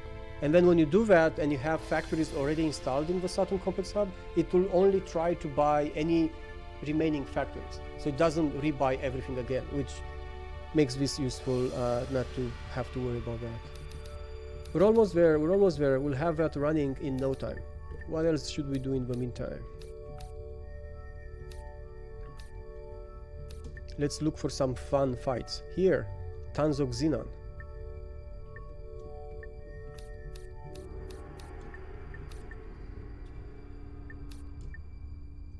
Jump device charging at 10%.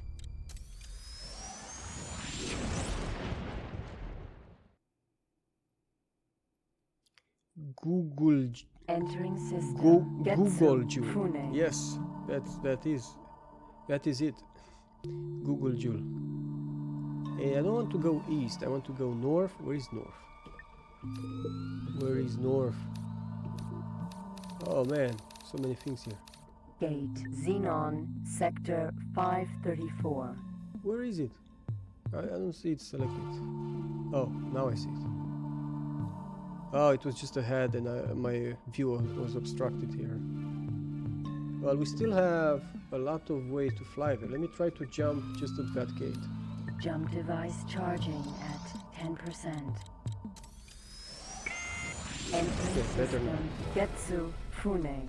Let's kill some Xenons.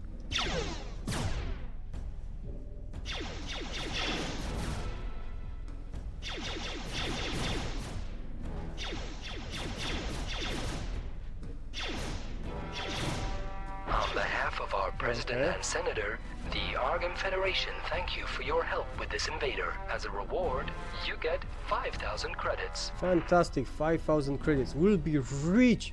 Rich, I tell you. Rich. Oh, this guy's firing.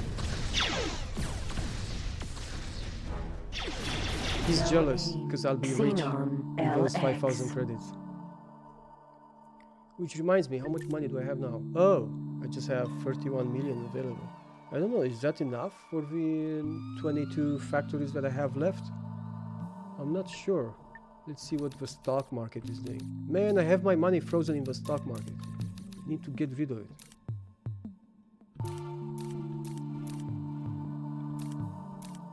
Ah, okay, finally, we can sell. We can sell.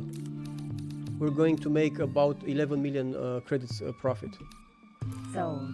Yeah, we had about 100 million credits frozen in the market, so now we sold and we're good to go. Now we should have tons of money. Yeah, there you go. Good. Hey, G Pudding, how are you? I'm okay. It's good.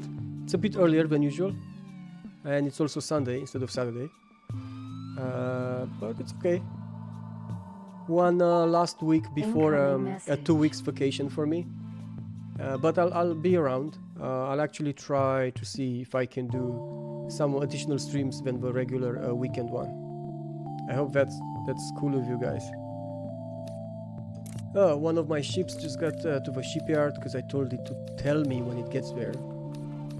So let me. Where are you? Here. Oh, okay. Okay. And do we need to buy anything? Well, I don't have time for you now, man. I'm in the middle of combat. LX. You'll have to wait.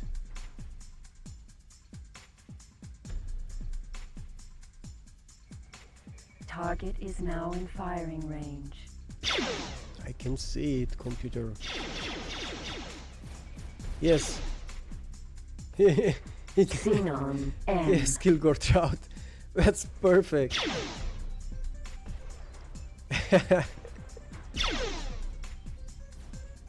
Yeah, 5,000 credits can even buy something. So yeah, it's really like the vanilla bales paid for destroying enemies by the species, by the police forces. It's really tiny. You can't even buy your missiles with them. Hey, where are you going? What's going on here? Xenon M. Oh, okay, because I Xenon Okay. M. Much better now. Now we're talking. Come here, come to Papa. Xenon LX. Almost there.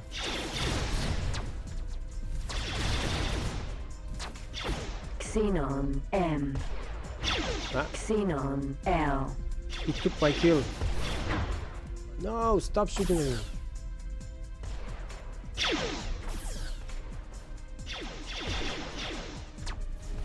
Xenon L.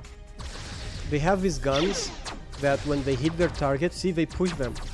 Yeah, they're good against fighters because and it makes them lose their target, like for a few seconds there, right? But at the same time, it means that if you're trying to hit them with any other weapon, Xenon it's going to be hard LX. because they're constantly just randomly being pushed away. There you go, like this guy. I just fired at the wrong moment. I think those guns that push them, I think they're called concussion impulse generator. Xenon LX. Okay, last one. And then we take care of that message we got earlier.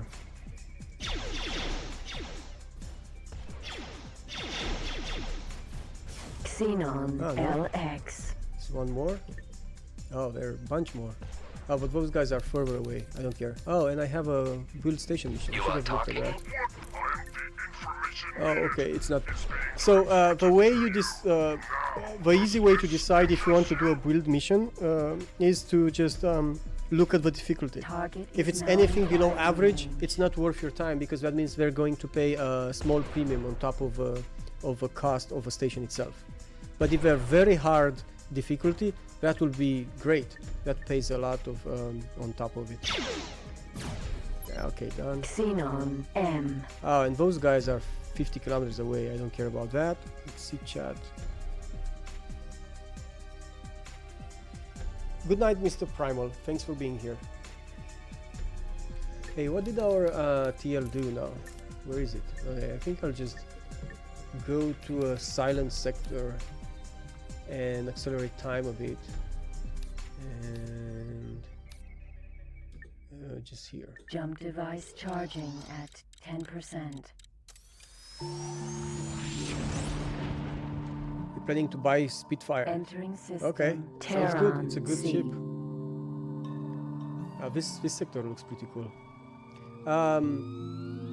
Talking about rewards for destroying enemies. So yes, in the vanilla game they're really small, and you can't really make any serious money off that. But if you install and play the XRM mod, that one pays huge bounties. But it's very well balanced. So like usually the more kills the target has, the more you'll get paid for killing that target. And it's pretty cool. You can make a ton of money in XRM from combat. It's a combat-oriented mod. Okay, you. I said I'm going to take care of you finally. Okay, I want you to get some energy cells because you will become a trader. Spot. So you need some energy cells initially to jump around the sectors, and then you'll buy your own. But initially you need some. So the ship is already equipped with alpha particle cannon. That's great. Let's see some shielding. No. It has one megajoule shield. That's nothing. 1 megajoule shield removed. The hauler takes up to 25 megajoule shield. 25 megajoule shield installed. And we'll upgrade its cargo bay because we're going to use it as a trader. So of course I want that in like maximum capacity. Cargo bay extension installed. Engine tuning. rudder I want it to go as optimization fast as installed. possible. Buy some combat command software. Combat command software. MK. And now you should dock at the Saturn research station so that he can buy a jump drive. And from then on, he doesn't need to fly around long distances. He can just jump from one sector to Docking another. granted. Command accepted. What else? What's the mover doing? Okay, this guy almost got here. Max Verstappen. That's a nasty thing to forget.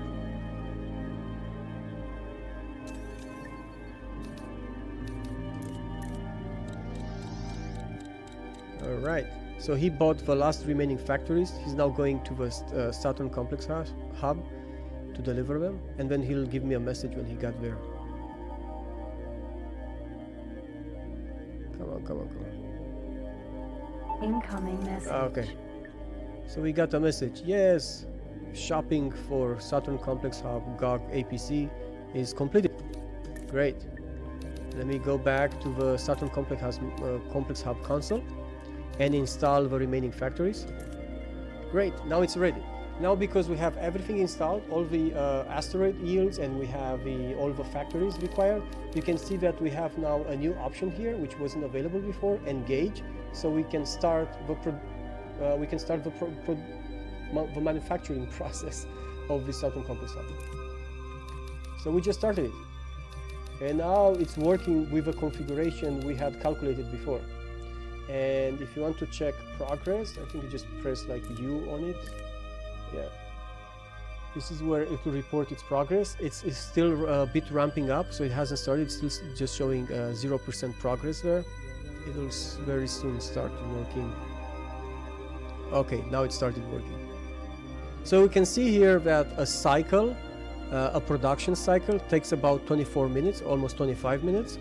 And every time a production cycle is done, it will have delivered 120 alpha particle cannons. That's because we have 120 alpha particle cannon factories in the complex, and each of them produces one per cycle. So yeah. And when the production, like when a cycle is done, you should see here in the stocks of a complex, you should see here 120 alpha particle cannon being available. And that's when you can now sell them. There are ways to hire and configure traders to do all this selling automatically for you. And we will have to do that because I'm not going to manually sell all those cannons. Alright, so everything is working now. It's completely self-sustained. I don't have to do anything with it. It just indefinitely produces money, and we can actually even estimate how much that is. If we go back to the calculator, we can see that it makes about 290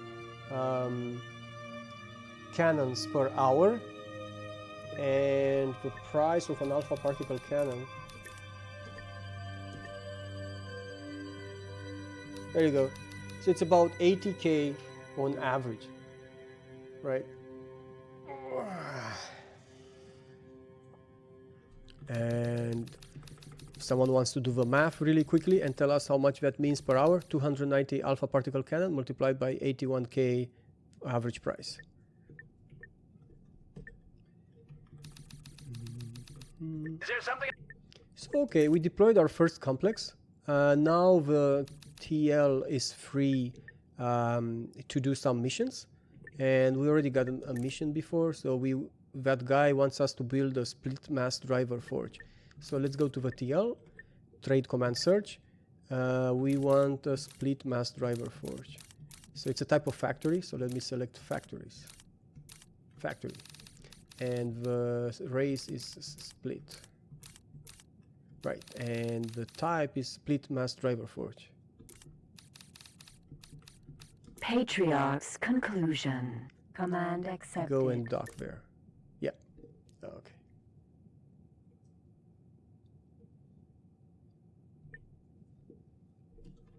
Okay, in the meantime, I think we should try to just make more money by doing more missions, because that's essentially what you have to do at this point. We just spent most of our money on our first complex, but that complex will be making, you know, significant money per hour. It's much better than the traders. So in much shorter time, we should be able to have another 500 million credits, and using that, we build the next complex and so on. And I think at that, when you get to the point where you have about, say, accumulated about 800 alpha particle cannon factories. So that means we want to have about 6 more complexes of a type we just had. And at that point, you probably don't want to build more complexes, because at that point, you get money, more money than you can spend. That I think you get like I don't know, 50 or more million credits per hour.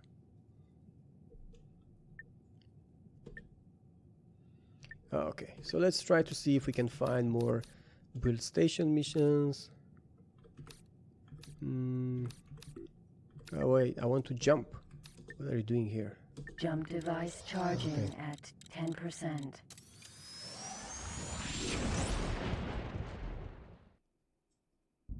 Entering system Terran B. You are talking Oh, this to guy the has missions for automated us. This mission should Yeah, be but a it's cakewalk easy, for so I'm you. not interested. Reckon you can? It's a waste of You are time. talking? Let's see the Is there next something one. good transmitting information This one is now? average. Does that interest Yeah, you? it's not fantastic, but it's fine enough. Fine. Let's assume we're Jump going to do device that. charging at 10%.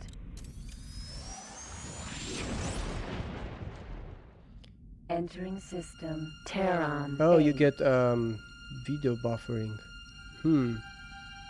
I wonder, and it could be something on my end. I'm also recording the stream at the same time, so I'll see if in the recording if I get any buffering, or also I'll watch some of the VOD afterwards and see if the VOD buffers or has any stuttering.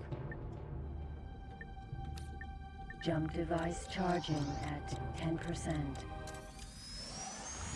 The most expensive spaceship in the game. You mean expensive? I think, I mean, the most expensive that you can buy, Uranus. I think it's one of the super destroyers, because those are the most expensive. Yeah, let's try to find one of those. It's a good question. So let me go to the ship compendium.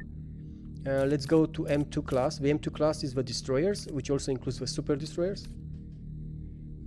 And right now they're sorted by speed, but let's sort by price if it has that. Yes, it does have that. Okay, there you go. So the OCV ships are the most expensive, but of course you cannot buy them anywhere. Those are the OCV ships. The next one, the most expensive ship that you can buy is the Terran Valhalla. It's part of ATF, which is a Terran task force that fights AI. The Valhalla is almost 800 million credits. So I guess we could have saved a bit more money and we could have bought the Valhalla, but then it probably costs at least 100 more million credits just to equip it, the weapons to put on it. But that's not the problem. Usually in this game, you're not necessarily limited by the money, because in order to make money, you just make more Saturn complex hubs, things like that. You're generally more limited by reputation. In order to be able to buy the top ship, you need to have the highest reputation possible with the species that sells that ship, right? So the Valhalla, for example, it says it's being sold at the shipyard in Titan. So let's see.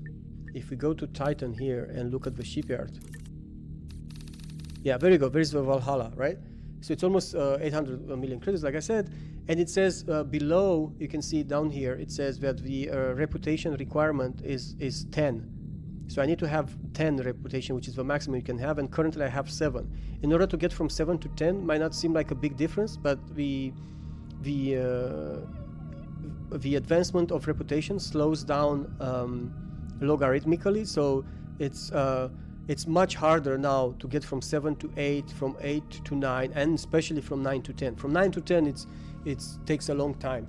And in order to increase your reputation, the best thing you can do is to do a ton of missions for that faction.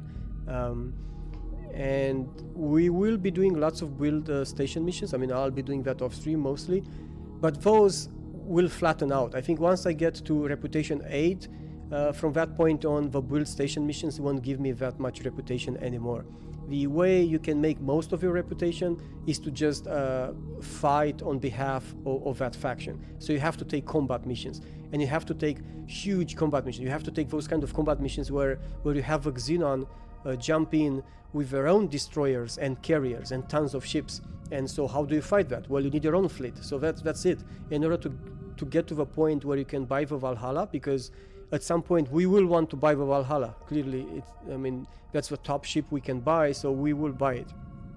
But in order to get to that point, we will already have a fleet of weaker ships, because we will need that fleet to do all the combat missions needed to get the reputation needed to buy the Valhalla.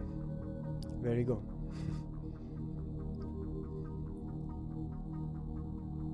So, Frankish, are you using the source quality or high or medium?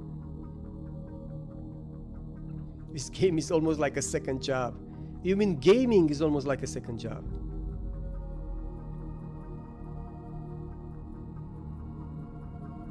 Yeah, it seems that you don't fight these ships, this type of ships in the game. Let me try to find one Valhalla. It should be, I think there is a flagship. I think Valhalla is a flagship, so there is only one in the whole universe, flown by ATF somewhere near Earth, I think. Let's see. So this is the flagship Tobasaku. That's probably also, let's see, what's that? It's also a destroyer, but it's not the Valhalla. I'm looking for the Valhalla. So if it's not near Earth, is it near the moon? There's the Woden, but the Woden is a carrier, not a destroyer. So it's not there. We have another destroyer here, the Odin. We have Tokyo. Oh, there you go. There's the flagship Valhalla. Let's go and take a look at it. It's in Heretic's End. Jump device charging at 10%.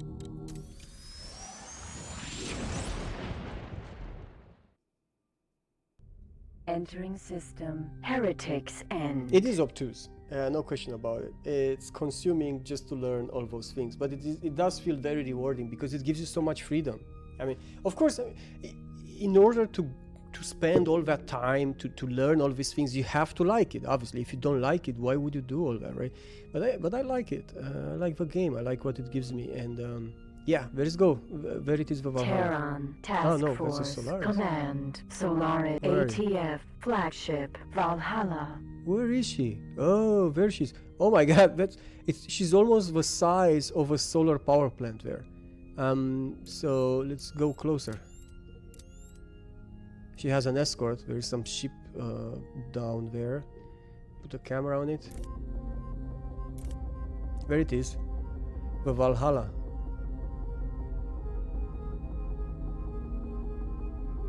The most expensive ship money can buy.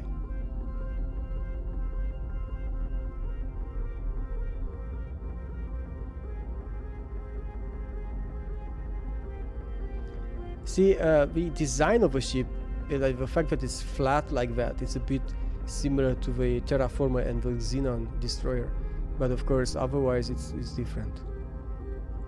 It has a ton of shielding and weapons. Let's take a look at that. So this one too can have, just like the OCV Mega Destroyer, can have 15 2 gigajoule shields. It doesn't seem to have as many guns in front, like the first turret there, the front turret, but it does seem to have more weapons for the right, back, and left turret, and up and down. Yeah, this is pretty awesome. Valhalla is awesome. So the turret configuration, yeah, it has 8 front guns, 12 right, 12 back, 12 left, 12 up, 12 down. Yeah, so even if I were to be able to buy, like I said, this ship, I'll need about 100 million credits or more just to equip it. But that will happen. So probably somewhere around like the episode before the last one, I'll be buying this, and maybe in the last episode you'll see me using it a lot and defeating the OCV. I hope that's how it will work out, although it might not work out that way. So what time is it? Okay guys, so we're 2 hours in the stream, and I think you know what time it is now. Give me a second here. It is time for waffles. Yes, of course it is time for waffles. So this is a $9.99 raffle code on GOG, on GOG.com. While we're watching some ship porn.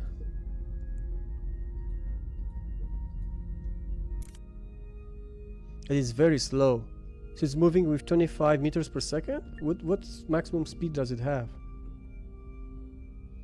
Oh, okay, so the maximum speed is 27 meters per second. It's very low. It's barely moving, this ship. It's going to take forever to reach any point in a sector with it. Yeah, that's annoying. I don't know if I'll like to use it then. Let me take a second look at the ship compendium. Let me order by speed then. So the fastest Terran or ATF destroyer, there you go, this one, it's the Solaris.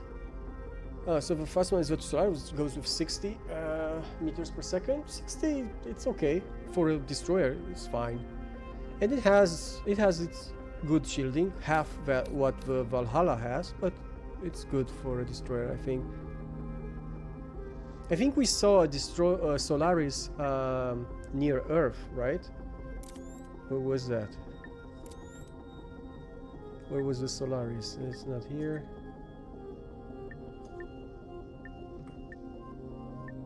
Oh, it was. Oh no, actually, it was here in the same sector. Yeah, now I remember. Ah, but it left. It was here. What's this? Terran Task Force Command Solaris. Okay, there you are. So the Solaris is much faster, but it has half the shielding of a Valhalla. And I don't know, it doesn't look that great, I think. Not as the Valhalla looks.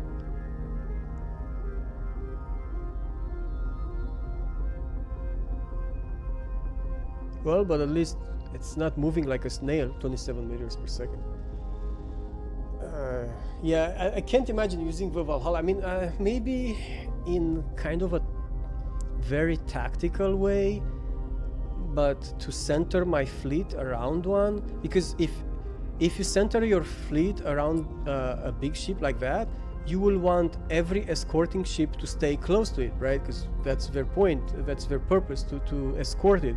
So then everybody in your fleet will go 27 meters per second, right? Because they just have to stay around it. So you'll jump in and then, I don't know, hit Zeta and go to sleep, because when you wake up the next morning, the battle will be over, probably. Looks better, you say, Frankish? Than the Valhalla, you like it more? Yes, Max Vorstadt, Keeper of the Seven Keys. It's an amazing Halloween and in general metal album. Yeah, it looks pretty cool actually, but it's the difference in the faction that has it, because the Solaris belongs to USC, which is the Terran United Space Command. That's what USC means. While the Valhalla belongs to the ATF, which is the Special Task Force within the Terran military that deals with the AI, and there the ATF ships look a bit different than the USC ships. The USC ships look whitish like this, while the ATF ones they're darker in color, I think, and they have more complicated looks. Okay, enough ship porn for now. What else? I have that mission, and so the mover went to the split shipyard so that I can buy this thing. Mass driver forge bought. Okay, and the next mission I have is I need a Terran Crystal Fab M. So you search for a Terran Crystal Fab M. Uranus. And go and dock there. Command accepted. Okay, so he's going there. So I can buy for the user. Yeah, no, you cannot, Jason Bain. It's maybe in the future GOG will make the gift codes a bit more flexible, because even if you win and you go on the page to select a game to use it on, browsing through 50 plus pages of games that aren't even ordered alphabetically, it's not a great experience. So it gives me this feeling that it's not something they put a lot of work and thought into it right now. Maybe in the future.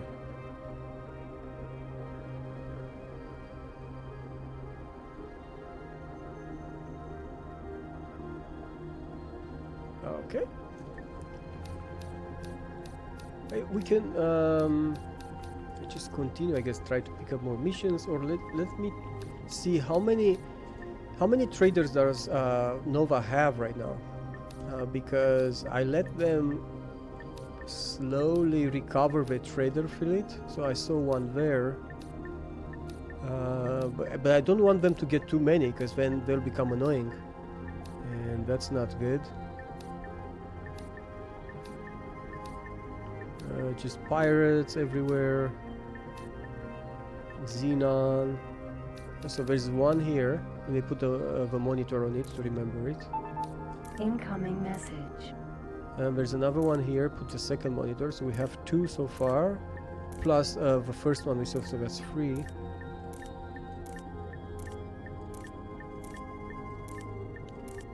Any more? No.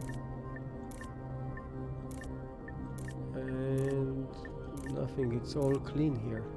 But man, I should have cleared this list some time ago, because I'm seeing here, oh, so there's a third one, a fourth one that is, with a first one, which we ignored that. Oh, and a fifth one, a sturgeon. Okay, so let me clear the list so that it will be more useful. I think they have enough trader ships now that we need to again destroy some of them.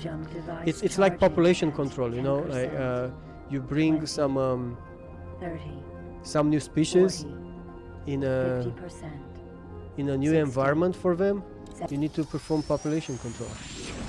That's what Nova is. It's a virus. Entering system, Niana's hideout. Let me change to the weapons set that I use for killing traders.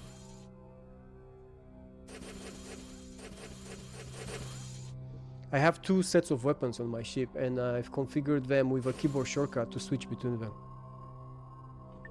And I got a message here. Yeah, my trader, my wannabe trader, just got to the research station, so we'll buy a jump drive, install, quantum jump gate extension, trading system extension, and triplex scanner. Okay, installed. that's all good. And now I want to set auto jump so that it jumps automatically everywhere it needs to go, and it should keep a steady supply of energy cells, enough for a jump over 100 sectors. And that's about it. Go and dock now to Grand Exchange, where you will buy Granted. the software Command needed for accepted. fully automated trader. This guy already deployed. Autopilot Damn off. it, I wasn't being careful. Phanon Kaiman Super Freighter XL. Okay. So see, he will jump now out before I manage to kill him, because I wasn't paying attention. Yeah, but still, he's very much damaged. He will die next time. I'll let my turrets destroy the drones he dropped. And see, I have a build mission here. You are talking to... Transmitting information now. Does it interest you? Yeah, sounds good. Let's take that. I think that's about it. You are talking? Yeah. Alright, so I think I will draw the raffle in when the drones are dead, and so that makes about 1 minute. So the raffle is open for $9.99 gift code on GOG. You have 1 minute left.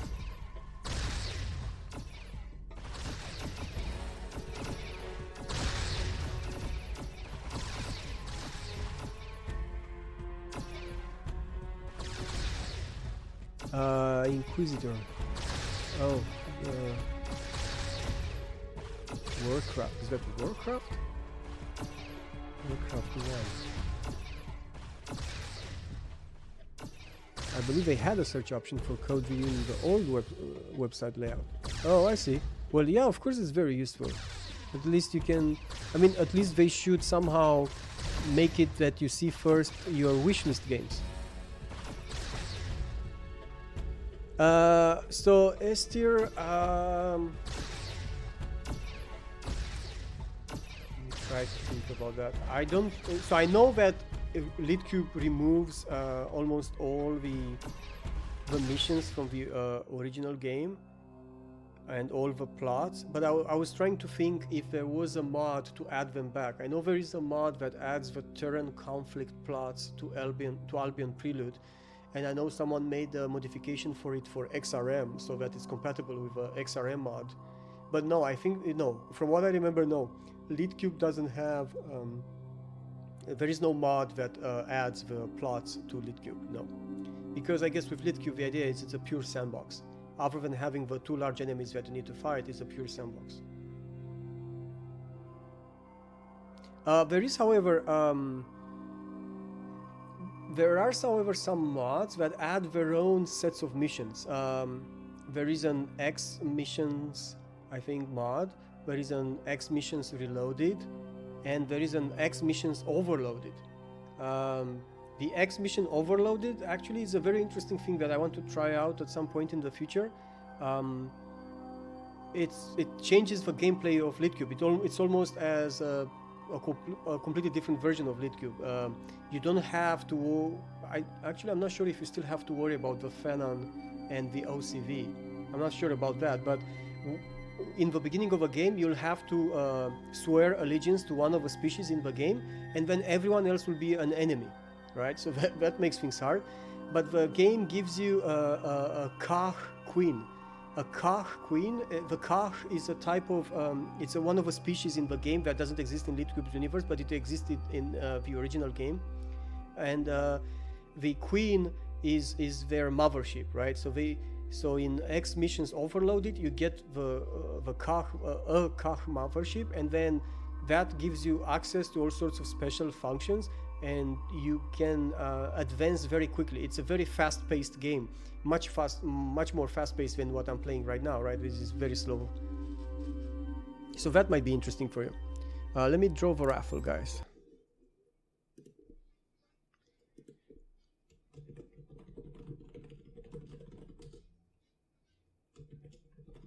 Let's see.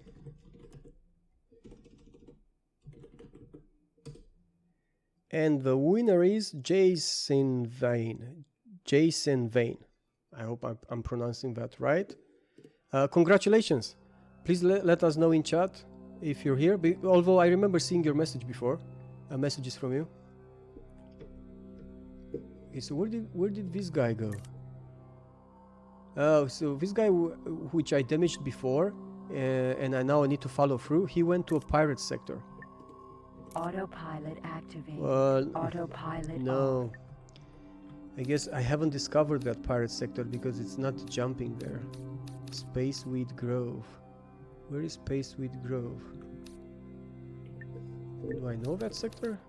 No, there's Spaceweed Drift. No, but there is a Spaceweed Grove.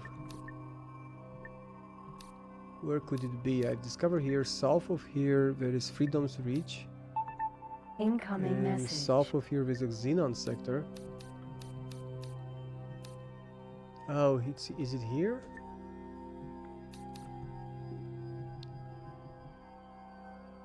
No, that's Void of Opportunity. Okay, and I know between these two sectors there's a Xenon sector, so there's no point in looking there. And here there's another Xenon sector. And here there are Xenon sectors. And here another one. Oh, it's here, I think. Yes, I think it's somewhere between Twisted Skies and Maelstrom or Last Order. These are pirate sectors, so I haven't explored them with my automated explorers. I could go there manually, but it's kind of risky business.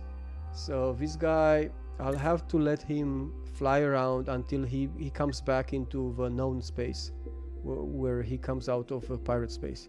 This other one, I can follow Jump and hopefully device destroy him. charging at 10%. I also got a message, from my 20. wannabe trader.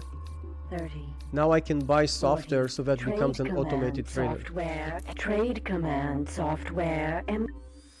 Okay, so I just bought Trade Command Software MK3, and that allows us to configure him as a fully automated trader. Entering system. Grand exchange. But first I need to find him a sector where to start trading. A good sector is a sector where you have one or two energy cells producing power plants and some other factories, so that he can buy energy cells and sell it to those other factories. I already have many such sectors, but I kept them busy with my other ships. Oh yeah, I remember. I think the Shallows might be a good place.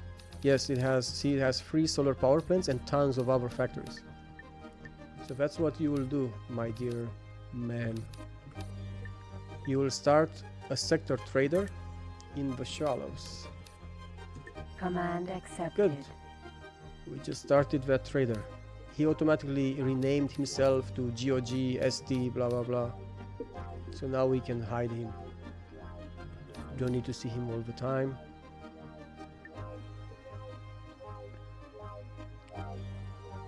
Hey, so Jason Vane. Yes, congratulations. Okay, so so Jason Vane, I'll send you a message after the stream is over with a $9.99 code. You should check your Twitch message list after the stream. If you're still live when I'm done with the stream, you know, I can ask you on chat to confirm that it works. Okay, so I'm done with that. Now I'm trying to hunt down this Phenon trader, because I don't want to let them develop too much. You are talking? Do you? I shall transmit. Not interested. He was selling You a are damaged talking ship, to the other. but it was not too damaged. You want to buy the most damaged ships you can, because if they're very damaged, then the discounts are huge, and then you can just repair them.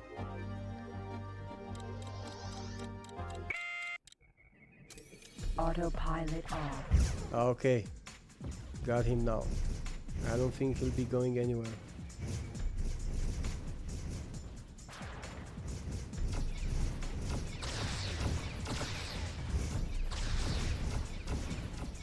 Ah, he will jump away. Yeah, there you go. It just didn't do enough damage in the 10 seconds or so he has before he jumps away. So that's why you have to follow them. And this guy also went to some pirate sector. Let's see. Oh no, he went to a Xenon sector. Alright, so this is... now he's jumping back to the known universe. Yeah, so this is kind of a bug. But it's also in the original Litcube, I think. It's not related to the fact that I use a mod for Litcube that makes the Phenom Corporation more violent and more aggressive. So the bug is that Phenom, for some reason, seems to be neutral to everyone, including Xenon, and that makes absolutely no sense because the Xenons are AI and they're hostile to all biological species. And so sometimes when I try to follow one of the traders damaged, like this guy, they go to a Xenon sector and I cannot follow them there. I'm not gonna go to a Xenon sector. Jump device. But now he came back. At 10%. 20. He's here. 30. And 40. he'll be dead soon enough. 50%. 60. 70.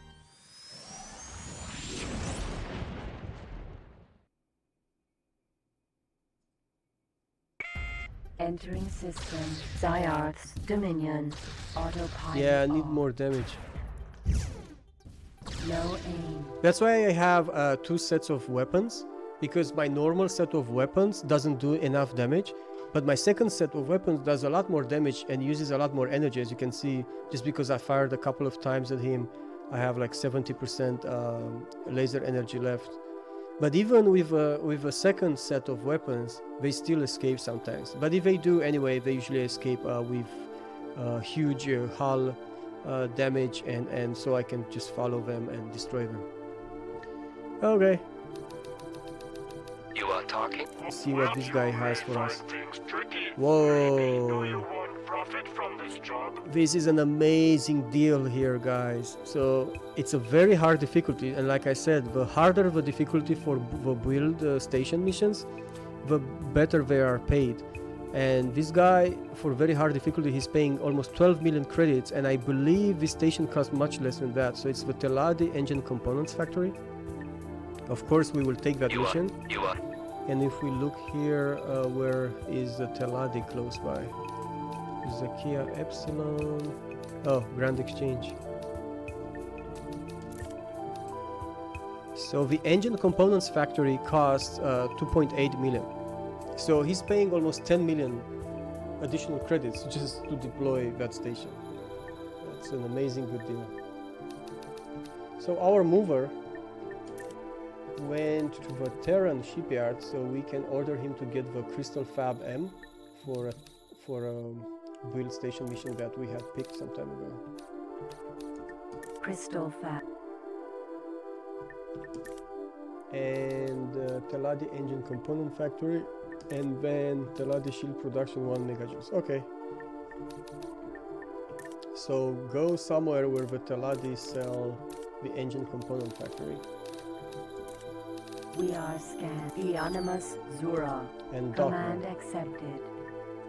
So he'll just go there and dock.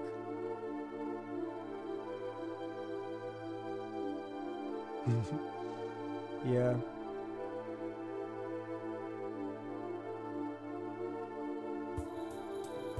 Split, scan your ship.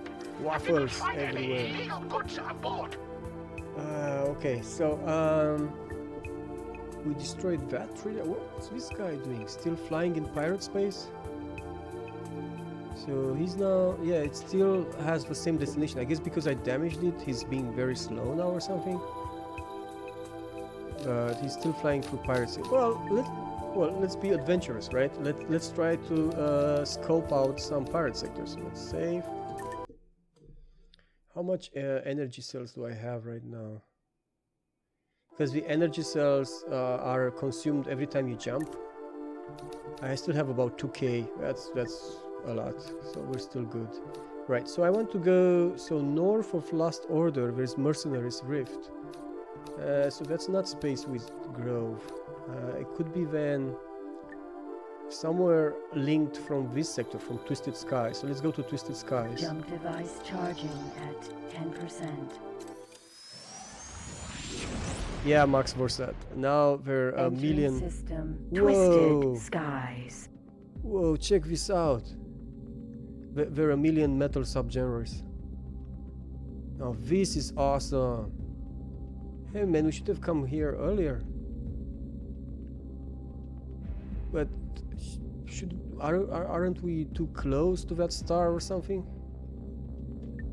Isn't it doing any damage? In Freelancer there was this sector which wasn't part of a story, because Freelancer was pretty cool in that after you finish the story there were hidden parts of the universe that you could discover. There was even a part that I think sent you to a monkey planet or something like that, if I'm not mistaken. And one of the sectors, one of these hidden sectors in Freelancer was one very close to a star, and every time you stayed in that sector it would do some damage to your hull, so it would directly bypass your shields. It was pretty annoying. What am I seeing there? Is that a gate? Yes, that is a gate. Okay, so we have a gate there. And yeah, there's one more there. Where does this lead to? Gate. Gaian Star. Okay, so the sector east of here is Gaian Star. So where is that? Is that the west sector? I guess so. It looks more south to me than west.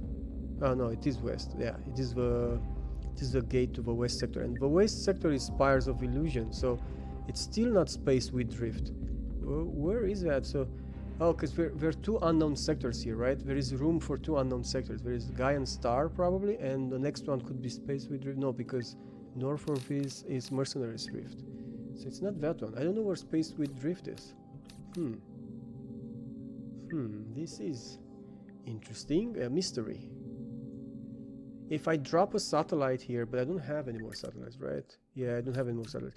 One cool technique to just suddenly and instantly scout a sector is just to drop a satellite, because in Litcube's universe, the satellites have absolutely huge range. Just drop a satellite and then pick it up back.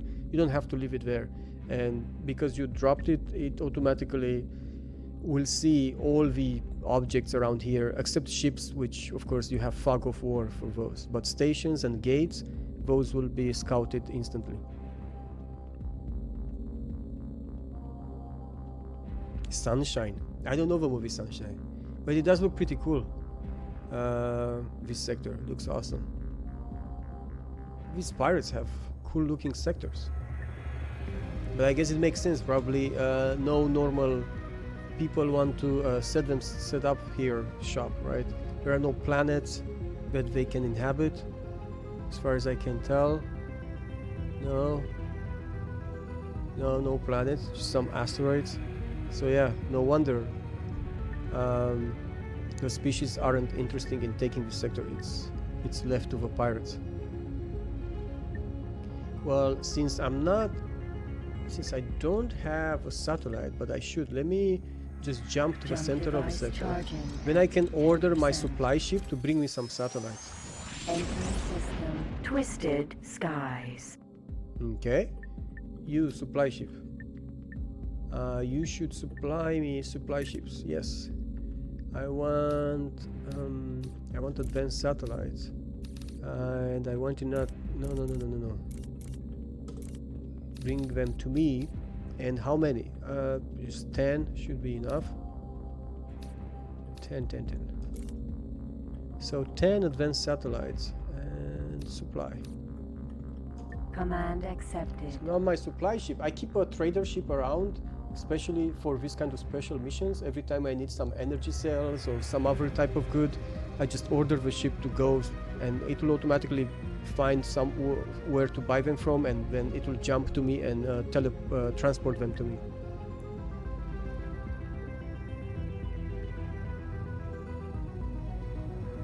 Hey, Dark Saber. Outstar finished dying in Dark Souls. There is no way you can finish dying in Dark Souls.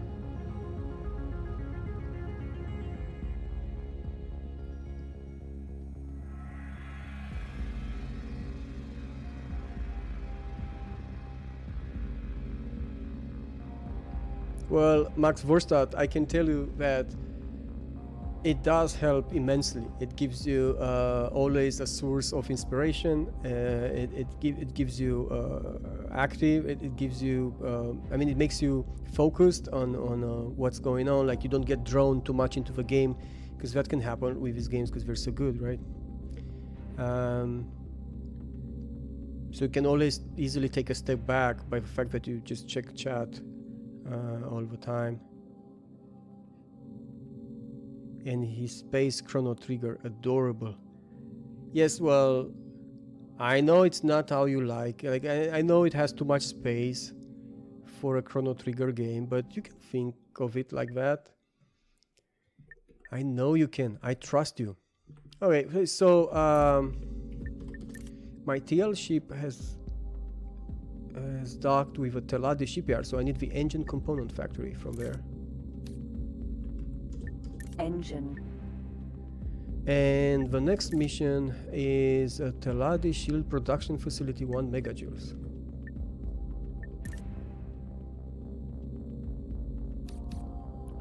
So 1 megajoules. Where is oh, shield production? Okay. Eonimus Zura. Ah, still here. Wait, we just have it here. Shield production facility, 1 megajoules. Shield production. Okay, so now we have everything we need to complete all these missions, but because I'm in a pirate sector, I won't try to deploy the stations now, because like I said in the beginning of a stream, every time I deploy a station, it actually gets deployed in the current sector as opposed to the sector where the TL ship is in, and I don't want to deploy those stations in a pirate sector. There's no point to that. So what is my supply ship doing? Come on, man, because I'm getting surrounded by pirates here. I'm moving too slow. What are you doing? Oh, he's coming now. He's gonna give me the satellites any moment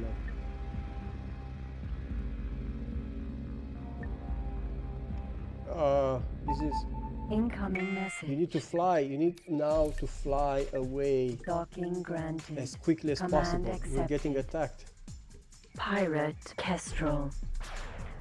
Ooh, I want to Target switch my left guns. firing range. I just Target fired my is now stun. in firing range. Lost profits. Come on, fly away! Jump! Okay, he did. He jumped away. My supply ship. I called him in a pirate sector, he came. I'll see you on the other side. He's loyal like that.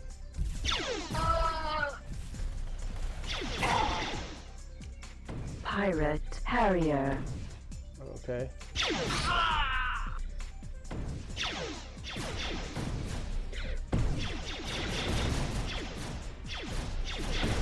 Let's ram this guy.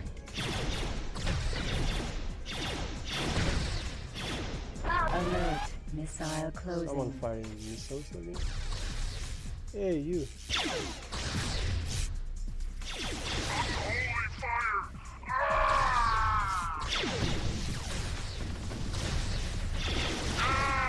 Too many. Pirate Buster. Pirate Cutlass.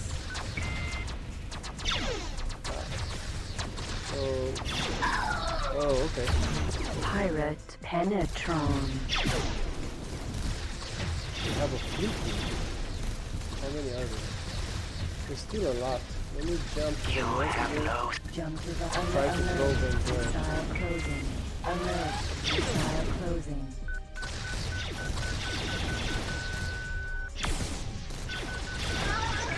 What is failing? Alert. Missile closing. That was a good job on their behalf. We almost took everything I had, like all the shield I had, and now it's gonna take forever to recharge, but now we have a satellite, so that's what I said. I want to drop a satellite and then quickly pick it up after that. Advanced satellite. So there you go. ejected. Now I dropped the satellite, we can see everyone in this sector, including any gates and stations. Good. Just take the satellite back. If I leave it here, we'll just destroy it. Cargo bay now Okay. contains advanced satellite. Okay. I have too much space.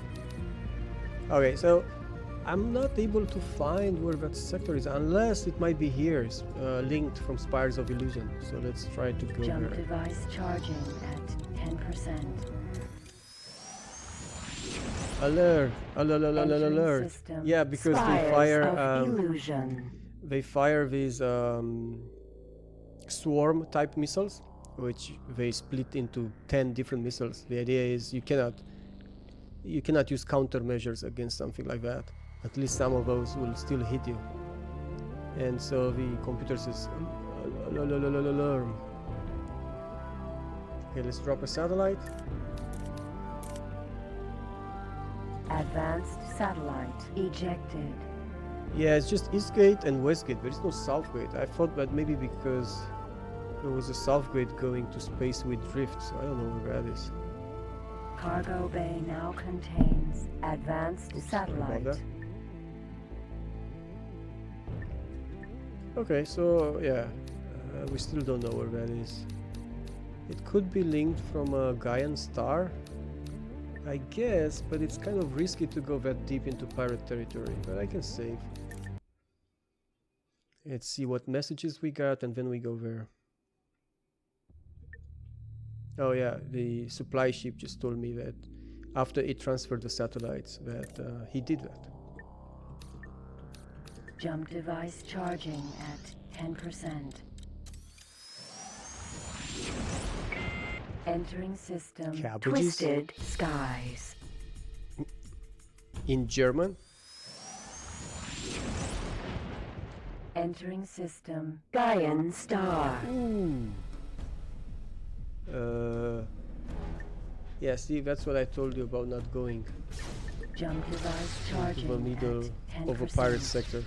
20, 30, You have some fighters 40, here and a corvette, and my shield 50%. is way too low. 60, 70, But I think I should manage 90, to jump to the center. jumping. Entering And maybe, system. yeah. Gaian star. Whoa, check out all these pirates here.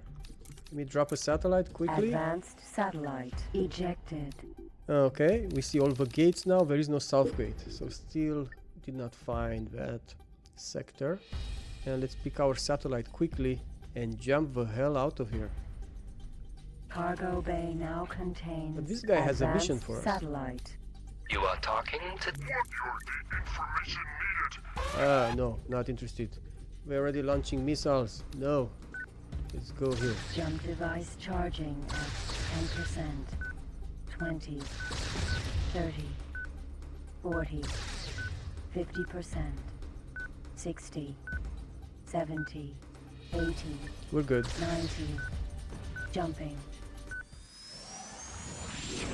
Entering you are. system lost order. And now this is the last pirate sector that I haven't Entering discovered in this system. area. Mercenaries rift. Ooh, turn right. I have a corvette. Let me jump to the center. Jump device charging at 10%. 20, 30, 40, 50%, 60. Entering system. Okay. Mercenaries Better here. rift. Drop a satellite. Advanced satellite Okay. ejected. So, I don't have huge army here. Much better than the previous sector, Gaian Star. But still, there is no connection to Spaceweed Grove. I don't know where that sector is. Advanced satellite. Let's pick the satellite. Where are you? Come here. Wait a second. Come over here. Slow and nice. Cargo bay now That's good. contains advanced satellite. Okay, so it's not here. We scouted all of these sectors. It could be here, linked from this one. Or... I guess. But... okay, let's save and jump to a pirate sector.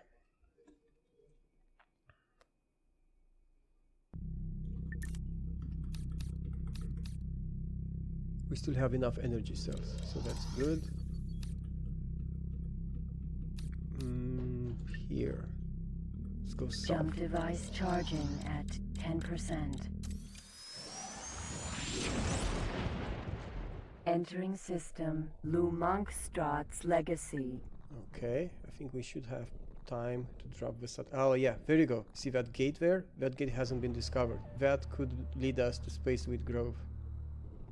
So it wasn't all for nothing. Advanced satellite ejected. East Gate, Magrathea. Oh, okay. Let's pick the satellite back.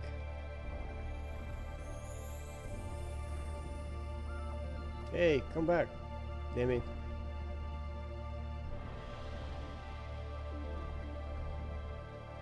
Cargo bay Okay. now contains advanced satellite. I can save here and jump to the east gate and then immediately do a 180 and go through it to go to this new sector. Jump device charging at 10%. Entering system Turn back. Lumangstad's Legacy. Entering system Magrathea. Even redder than the other sector.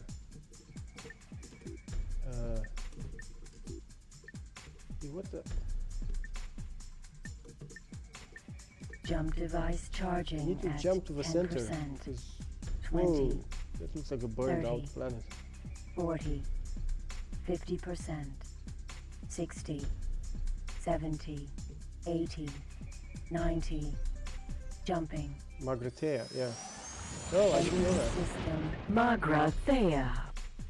Ah, very good. The Nova has a ship around here because they're friends with pirates too, not just with Xenon. They're friends with everyone. Yeah, well, I'll drop my satellite. Advanced satellite ejected. Ah, very good. Finally, Eastgate, Spaceweed Grove. Oh my god. These guys, these sectors, they were so deep into pirate space. Hey, come back. What the hell? Sometimes it doesn't pick it as I expected. Cargo bay Okay. now contains advanced satellite.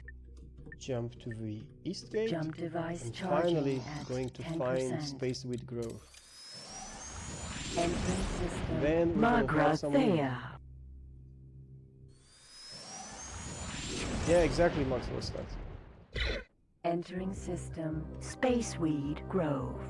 Yeah, we're in Spaceweed Grove. Jump Let's device party. charging at 10%. 20. Entering system Spaceweed Grove. Advanced satellite ejected. Okay, so it's full of Teladi stations here. That's interesting. See, these stations aren't shown as enemy stations. They're not pirate stations. You are talking to... Let the information. And they give out missions. You are talking... Let the information. But I don't want to take missions You are if talking then I to have the to order automated my interaction TL to system. jump here. Let us. The information you require. Where do you need this? Is being Oh, transmitted in Hominy of now. Perpetuity. You might That's fine, actually, because that You sector are is not a talking pirate to the sector. And you, the where do you need information this? you require Also is in Homily being of Perpetuity. transmitted. That's fine. We're doing that. Okay. So yeah, let's just like, relax. Have some space weed. It's all cool. So that's how it went. It connected back to acquisition repository. I see. Okay. Where is my satellite? Need to pick it back.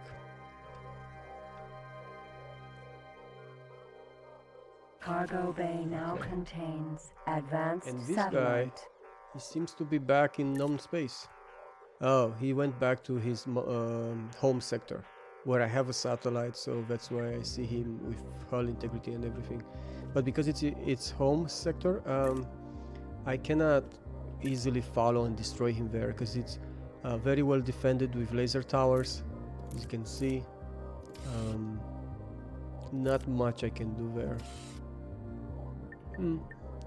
Okay, well that's fine. Let's just remove him from our monitor then, because not much we can do now. And we got more missions, and we have some missions we should be doing right now. Let's go to this place. Oh, that's a nice sector, Homily of Perpetuity, because it has solar power plants and it has a bunch of more stations, and if we build more stations in this sector, it will be a great sector for trading. Homily of Perpetuity. Oh, it has free solar power plants. You are talking?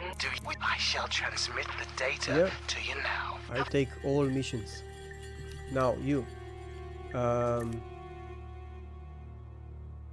Okay.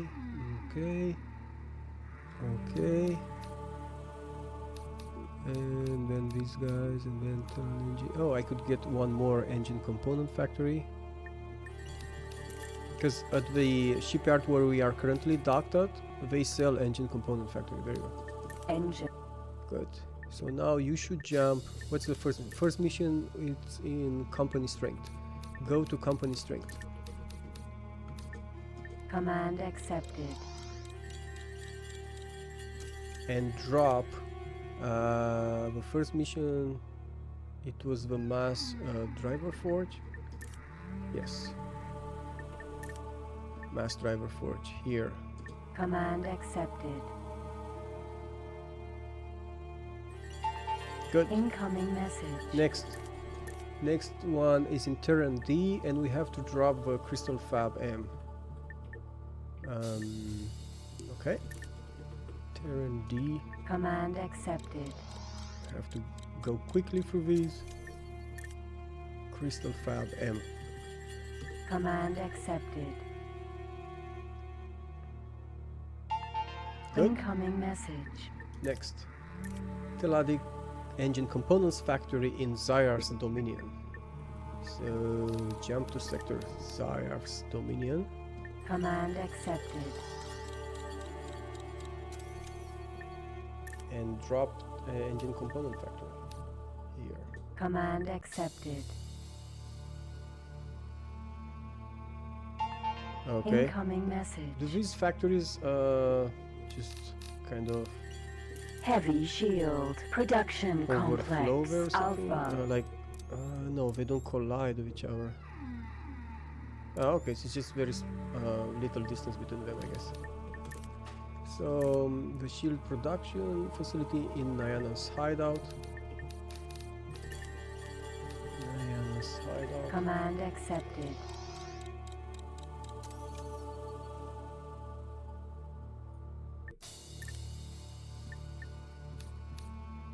Command accepted. Okay, and then Incoming message. this one in Homily of Perpetuity.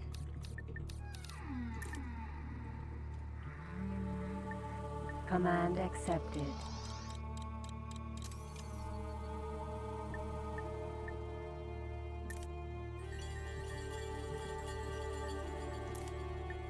So where should we drop it here? Navigational beacon. That's the navigational beacon is telling us where should we drop the station for the currently selected mission, and let's do that.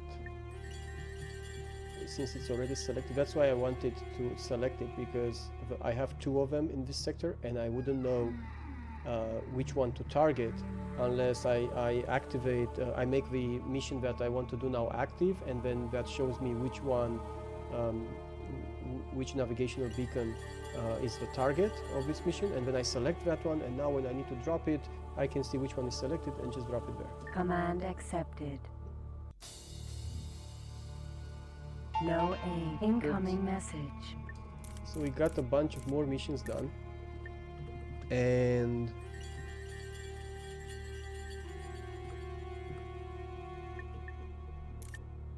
I think now I just need to buy a biogas factory M and a Thunderbolt missile factory. Yes. Biogas factory M. Lucky planets. Command accepted. Okay. And let's see how our complex is doing. You can see on my property list now, because I also have a station, you can see the Saturn complex hub at the top, and you can see that it has produced 240 alpha particle cannons, and now I need to set up a trader to sell some of those. So let's do that. I can actually get my supply ship to do that, and then I order another trader to become my new supply ship. I guess I could do that to save some time. Doesn't really matter.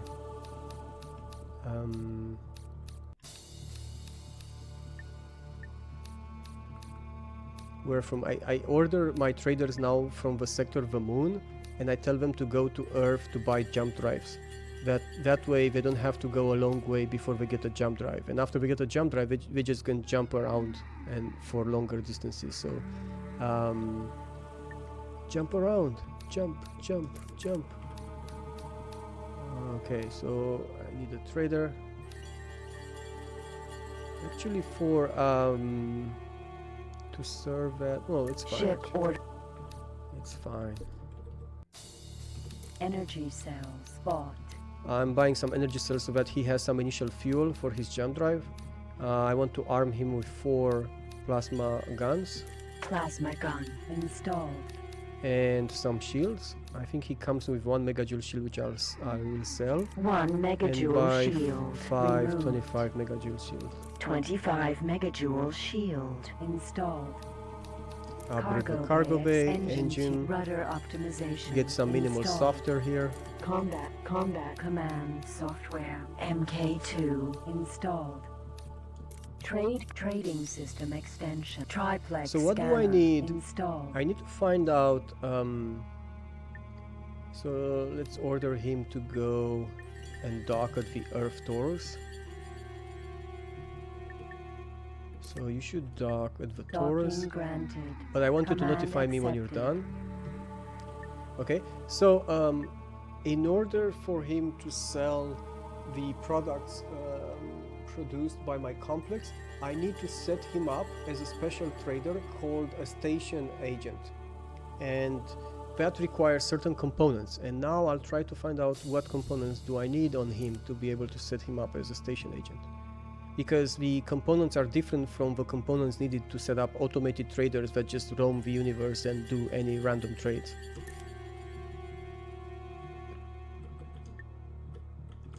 So in order to have a station agent command, yeah, I need to not be my ship, to have a valid home base, to be a freighter ship. Okay, all that is done. It needs station agent software, trade MK1 and 2. Okay, it has these 2. It has trading system extension, so it just needs station agent software. Okay, where can I find station agent software?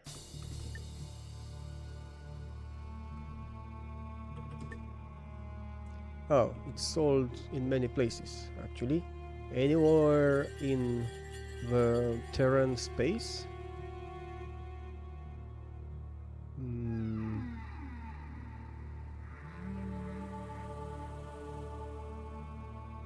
No.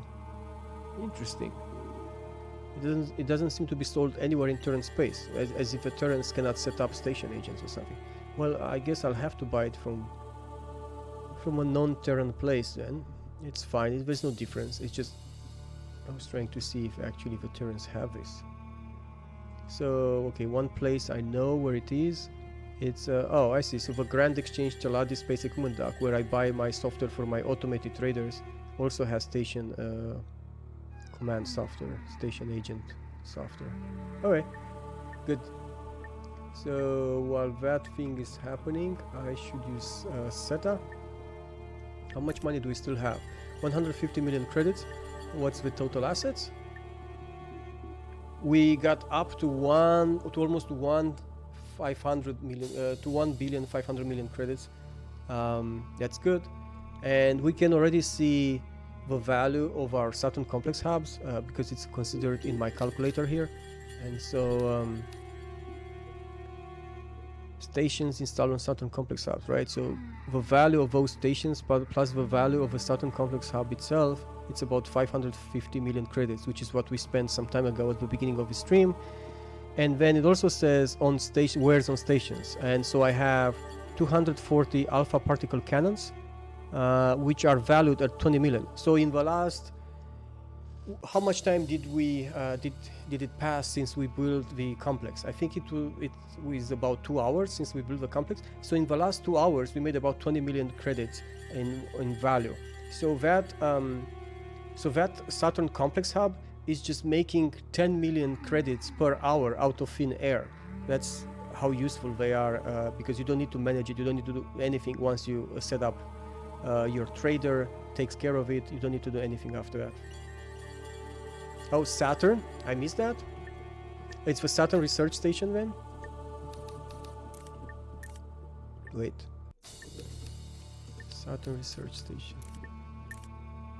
Wait, wrong key. Saturn research station. Yeah, again, I pressed the wrong key. Okay. Station agent software. You're right, I missed that. It is sold by the Saturn research station. Okay, well then that's where we will buy it from. So how is it going? It's good. It's just flying slowly towards the Earth torus, so that's going to take some time. I can actually try to manually sell it, some of those alpha particle cannons.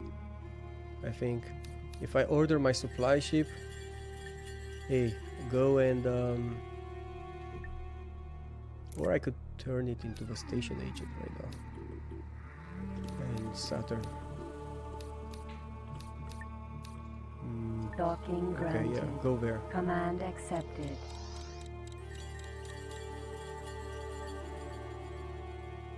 In the things you have to do to afford to build a Death Star. In the past 3 hours, I made about $60. Okay. Herxina, in the past 3 hours, I made no money. In the past 3 hours, I lost money. I can watch streams and earn money at the same time. Well, you're the lucky one, Kilgore Trout.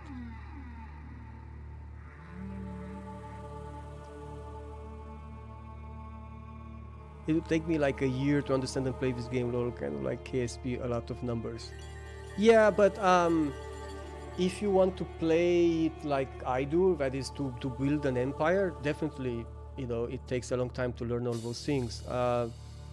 But you can ignore many aspects of a game. You can, for example, play the vanilla game and play the plots and maybe, you know, do some missions to get 1 or 2 or 3 fighters. So you will never end up having a capital ship. You will never end up having a fleet of fighters with carriers and so on. But you can still play it kind of like an exploring type of open space game. You don't have to learn to do all these numbers and actually build an empire. People play games in different ways, and especially there is this mod called XRM, which kind of caters more to the pew pew demographic, and that's great. It makes it much more fun that way. You just won't have complex management and fleets management, I guess, much of that, like here. Okay, so what's this guy doing? Is he okay? Let's take some time. Let me accelerate here. Put a SETA on it.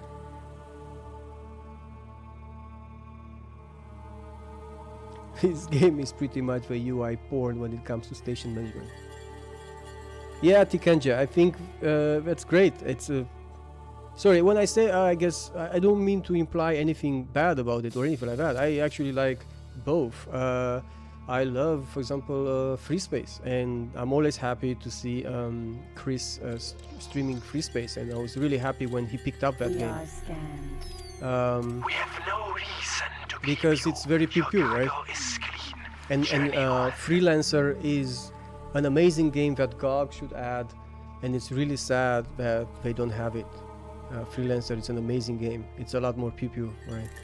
Okay, so let's get the station command software for my supply ship. We are repurposing it right now. Station agent software, sorry. Station.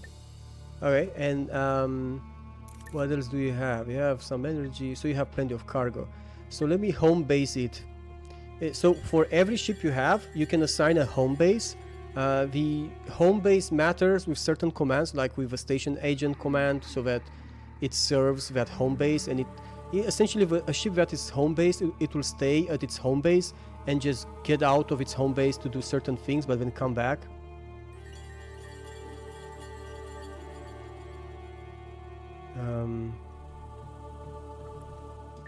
Yeah, so let's see, where is my so now when I select the home base, I have to browse the universe, and where is it? It's in Terran B. Yes, so I've set the home base as being my GOG APC ACH 120 in Terran B, and now I can order it to become a station agent. Command accepted.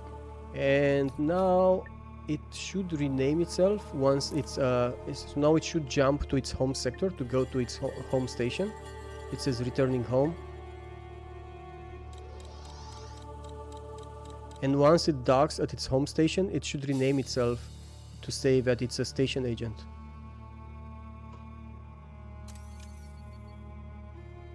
Good night, Esther.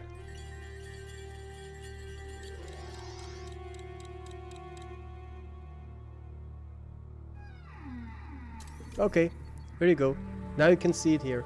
It has renamed itself as GOG SA for station agent, and then the name of a home base, which is in our case APC SCH 120, and then a number, because you can have multiple station agents for the same serving the same station, and then the ship model Baldric Howler. Okay, and now let's see, it's waiting. I can configure the minimum and maximum prices and things like that on the station, which I haven't done before, so let's do that. The maximum jumps that the station agent should do in trying to find a deal to sell the products should be just in, maximum that we can go 80. I don't care. Go as far as you can, just make a good deal. And we don't want to have the station open to traders, that just random traders in the universe coming and buying from us. I don't like that. I just like to have my station agents do all the trading for the stations. Also, I keep it close to my own traders other than the station agent. And the export threshold refers to how much in its what is the minimum percentage of a product that should be on station before the station agents try to sell something. So this avoids having the station agents do a ton of trips just to sell very few products. But in our case, I think we can set it lower, because 30% is very high and our products get produced very slowly anyway. So currently, no, not this guy, the station. So currently we have 35%. So we should probably set it to 10%, the minimum.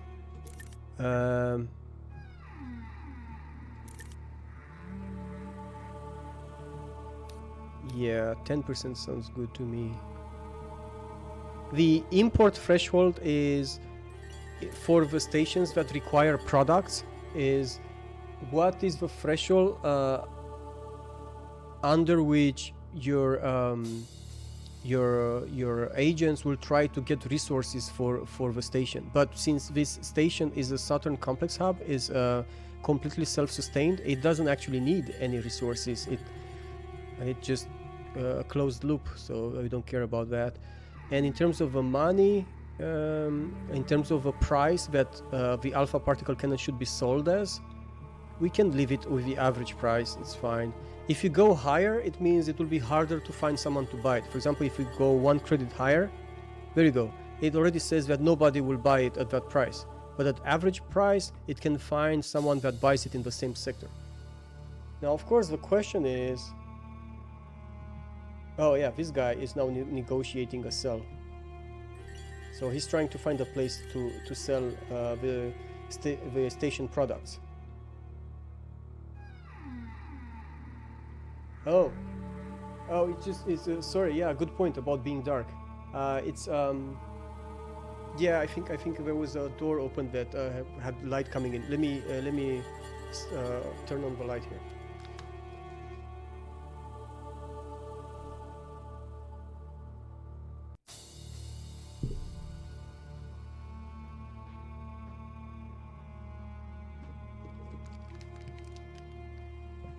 Okay, so yeah, anyway guys, we're kind of getting close to the end of the stream here.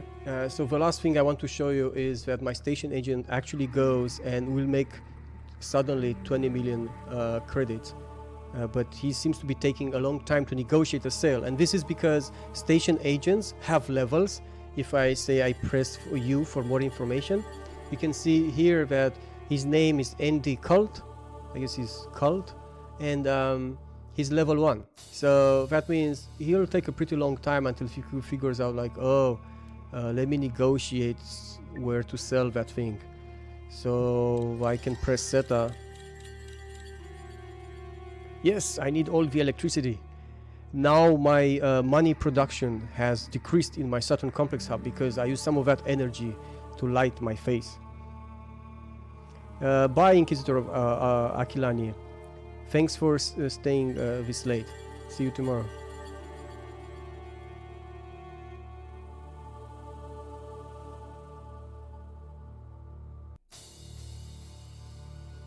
Hey, Kilgore Trout, nice! That is really nice. That's the best compliment I've heard, I think. That after watching it now, you can actually understand some of the things. That means I haven't wasted all this time explaining what's going on. Okay, so apparently my mover, which is my TL that carries stations, has reached its destination, and I need to buy a biogas factory. Biogas factory M. Bio. Okay, and what else do I need? I need for the next mission I need a split Thunderbolt missile factory. Okay. Split Thunderbolt mission factory. Missile. Okay. Roncar's trial. Okay, go Command there. Accepted. So the station agent, is he still oh yeah, finally he's selling. There you go. So he just went, he just did his first sale. He just did his first sale. So all ships that are assigned to a home base, if they need to buy something, they'll use the money available in the account of that station, because every station that you have has its own account with money. It is separate from the player account. The player account is where you see the money here, like I have 150 million credits cash, but every station in addition to that has its own account, and you can of course transfer money from the station and towards the station into your player account. Now like I said, every ship that is assigned, that is home based to a station, will use that station's account to buy anything, or will store the money in the station's account when it sold anything. So as you can see here, if we look at this station, it says I have 64 alpha particle cannons.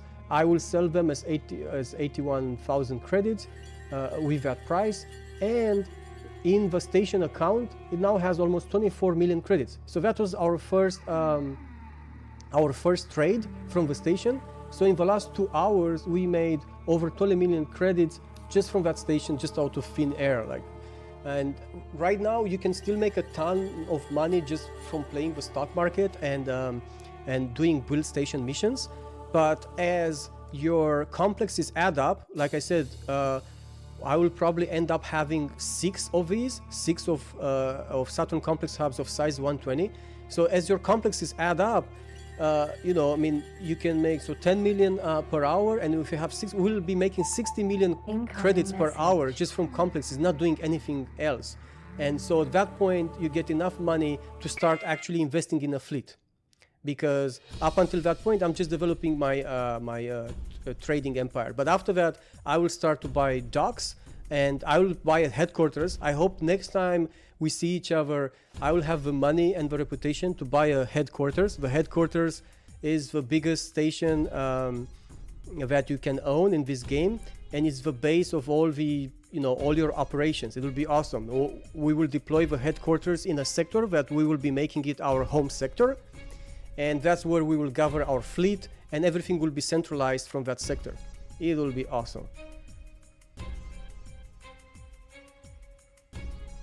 Alright guys, so anyway, you now saw how to build this stream. You saw, hopefully you understood how to build a Saturn complex hub, how to make money off it, and do some build missions, and kill a bit of a few more Nova limited traders, but that we haven't had that much action. This was mostly about trading and building this episode. Like I said, I called it Capitalism for a reason. Okay, so I'll be saving the game now and put some nice music there.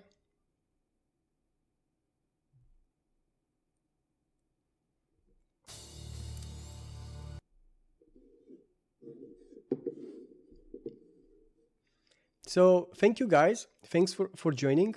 I hope to see you again. I hope to see everyone, of course. But especially, I'm curious to see what Kilgore Trout will say next time. Hopefully, next time he'll already be making suggestions about what to do next in the game.